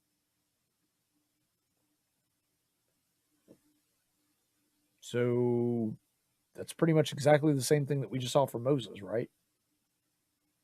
That you are going to be faced with this, that we're going to have to be in a land that is prosperous and abundant, and the temptation is going to be to get complacent and lazy. And Washington is saying, no, there's a relationship between those things. Like you have to be virtuous to be happy. You're just going to be miserable if you're not. There are indissoluble unions between those things. That every right and every privilege that you have comes with a correlative duty. And that if you refuse the duty, you're not going to have the privilege anymore. So the fact that we're in this land is not something that we are just owed or guaranteed. It's something that we have to continually consider and be grateful for and act in obedience for. So, ultimately, what he's saying is you cannot separate virtue in God's favor. And that's true whether you're talking personally or nationally. You can't do it as an individual. You can't do it as a nation. If a nation ceases to be virtuous, God's going to punish it. But the thing is, very often, God's punishment does take a different form. You see, what he's referring to and was referred to earlier in the Declaration of Independence is natural law, sowing and reaping. That if you do X, you will get Y. And if you refuse to do X, you will refuse to get Y. There are cause and effect relationships going on here. And if you refuse to act virtuously, if you refuse to do the things that God tells you to do, then you can't be surprised when his blessings no longer are coming. And very often we look at God and we think about him punishing wrongdoing, and there's certainly an element of that. We see God do that in the scripture. But very often God's punishment is not him doing something to the people that he's punishing. It is sometimes, but not always. Most of the time when he punishes a people, a nation, the way that he does it is he takes his hand of protection off. That's it. He says, all right, you're convinced you can do it without me? You don't have to listen to me anymore? Let's see how long you last. Tell me how that turns out. Usually that's God's attitude towards it. It's not him actively doing anything to them. It's just letting things happen, letting them fall victim to the consequences of their own actions. It reminds me of a Jeff Foxworthy joke where he said that there used to be a TV sitting up on top of a TV tray, and my mother used to be terrified every time I would go near it. And my dad's policy was, let him pull it over on himself and drop it on himself a couple times. He'll learn. Well, that's a dad attitude, and God is our father. And so there is an element of that. Now, usually he does protect us and he gives us mercy and grace and gives us time to try to correct ourselves. But sometimes after a while, when it's clear the only thing that will correct us is us falling prey to our own stupidity, he just lets us do that for a little while. All right, Israel, you want to live like pagans for a little while? Go ahead and do that. See how that works out for you. America's not better than them. We're not any different. And if we refuse to do the things that God tells us to do, if we want to live like heathens, God's going to let us live like heathens for a little while. And it's not going to be fun. And unfortunately, I'm afraid that we are at that point on some level. It's kind of like gravity. You can defy gravity, and you can stay airborne for a little while, but eventually you're going to come down. That's just the way nature works. You can defy gravity even to the point to where you can get out in space and you're no longer subject to the Earth's gravity. But you're still subject to gravity. Gravity never goes away. And it's the same kind of thing. So ultimately, we have to understand this, that America, and this is the way that George Washington describes it in that passage, in that speech that he's saying. America is not good because we're free. We're free because we're good. And if we stop being good, we'll stop being free. There's a relationship between those two things. And the less good that we are, the less free that we will be. Because the more that people will have to come in and pass laws and regulations and put government agents in place to make us less free because we can't handle the freedom and just be good on our own. That's the way that self-governance, which is what Washington was stabbing at, works. If people refuse to self-govern, then you have to govern the other way, and that's not much fun either. So ultimately, that's what it all boils down to. In the same way that John Adams said that our Constitution was really only fit for a moral and religious people and it will not work for anybody else, Washington understood that too. And that's why he's making this covenant with God, because he understands the second we abandon our first love, once we are no longer Christian and no longer want to obey him, that's not going to end well for us. And we're going to stop being a free people. And in many ways, we already have been because we've rejected him. So let's look at one final Bible verse for the evening. And this is from Deuteronomy 30. This is sort of Moses' sign-off when he's warning Israel about what they're going to do in the new land. He says, "See, I have set before you today life and prosperity, and death and adversity. In that I command you today to love the Lord your God, to walk in his ways, and to keep his commandments and his statutes and his judgments, that you may live and multiply, and that the Lord your God may bless you in the land where you are entering to possess it. But if your heart turns away, and you will not obey, but are drawn away and worship other gods and serve him, I declare to you today that you shall surely perish. You will not prolong your days in the land where you are crossing the Jordan to enter and possess it. I call heaven and earth to witness against you today that I have set before you life and death, blessing and the curse. So choose life in order that you may live, and that your descendants, by loving the Lord your God, by obeying his voice and by holding fast to him, for this is your life and the length of your days, that you may live in the land which the Lord sware to your fathers, Abraham, Isaac, and Jacob, to give to them." See, that was a unique covenant with Israel, but the implication is really for all of us. This is the choice that God puts before all of us: life and death, blessing and cursing. We're going to pick one. Which one will you pick? That's really the choice that's laid out for all of us. Will we choose to listen to God and to trust him and to do what's right? Or are we going to do our own thinking and follow off on whatever it is that we want to do? Because if you do that one, that's going to end poorly. And unfortunately, that's kind of where we are. Ultimately, this is not the prosperity gospel. This is not work-based salvation. It's not, if you do good things, God will do good things for you. That's not what it's saying. It is saying that there is an eternal law. And if you violate that law and if you refuse to do it, you're going to fall victim to the choices that you've made. You can go out and sleep with 100 women, but when you're riddled with STDs and you have all kinds of emotional problems and you can't get intimate anymore, and I don't mean physical intimacy, you probably can do that, but when you no longer can do that, and when you can no longer connect to people, and when you've, fathered half a dozen illegitimate children, like, you're just following victims of your own circumstances. God didn't do anything to you. He's just letting you feel your own stupidity. That's just one example, but it could be a number of different things. But ultimately, that's where it is. See, God might not kick us off the land. We might still continue to be America in some sense, but we won't be the country that we were. George Washington forged this covenant in exactly the same way that Moses did in Deuteronomy. He said that, guys, if you do what God tells you to do, God will continue to bless us and help us. And if you don't, he's not gonna. That's pretty much the exact same thing Moses said to Israel. And so ultimately, we are a covenant nation. God's ultimate judgment is going to be on the individual, but he does judge nations and judges them in real time. And if we refuse to do what he says, he's not going to bless us the way that he did in the past. You see, most of the time, God is going to just remove that hand of protection, and then we're going to fall victim to our own circumstances. Now, here's one clarification I do want to make. We're not the new Israel. We never have been. We're never going to be. That was a unique covenant that he made for the production of the Messiah. I don't believe that America has any sort of unique spiritual identity in that sense, but it does in the sense that we have a covenant with God. And George Washington made that covenant.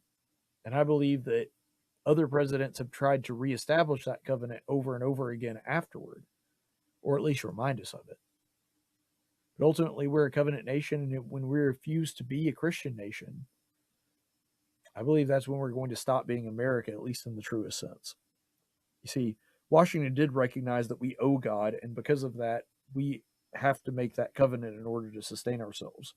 Because ultimately, our morality is a part of that covenant, but also just part of the natural order. That's just the way that God made the world and the way that it works. But there is hope. There's always hope. America has looked really bleak in the past, and we've had a great revival. Happened with the Civil War, happened in World War II, and yet we've been able to survive because we turned back to God, and I have faith that we can again. So happy 250th, everybody. God bless America. And I'm not just saying that as like a turn of phrase or a catchphrase. I'm saying, God, please bless our country. Please continue to bless us. You've been so good to us over 250 years, even though we've been knuckleheads for a big chunk of that, most of our history, actually. But we're appreciative of your blessing. We're appreciative of everything that you've done for us to keep us afloat and to keep us safe and to give us all the prosperity that you have. I mean, we're more prosperous than any nation in the history of mankind, and there's not even really a close second. And so for that, we are eternally grateful to you for that. And so, God, please continue to bless America, and I hope that everybody within the sound of my voice has an amazing 250th anniversary. God bless you and our United States of America. Stay the course, friends. Thank you for listening to the Tactics Podcast. Tactics is a production of Not Ashamed Media. Any opinions expressed on this program are those of the host and do not necessarily reflect the opinions of our business partners or sponsors. Graphics by Jessica Dawson. Video production by Jackson Dean. Broadcast studio provided by Faulkner University. Location studio provided by Del Reyta Church of Christ. Copyright 2021.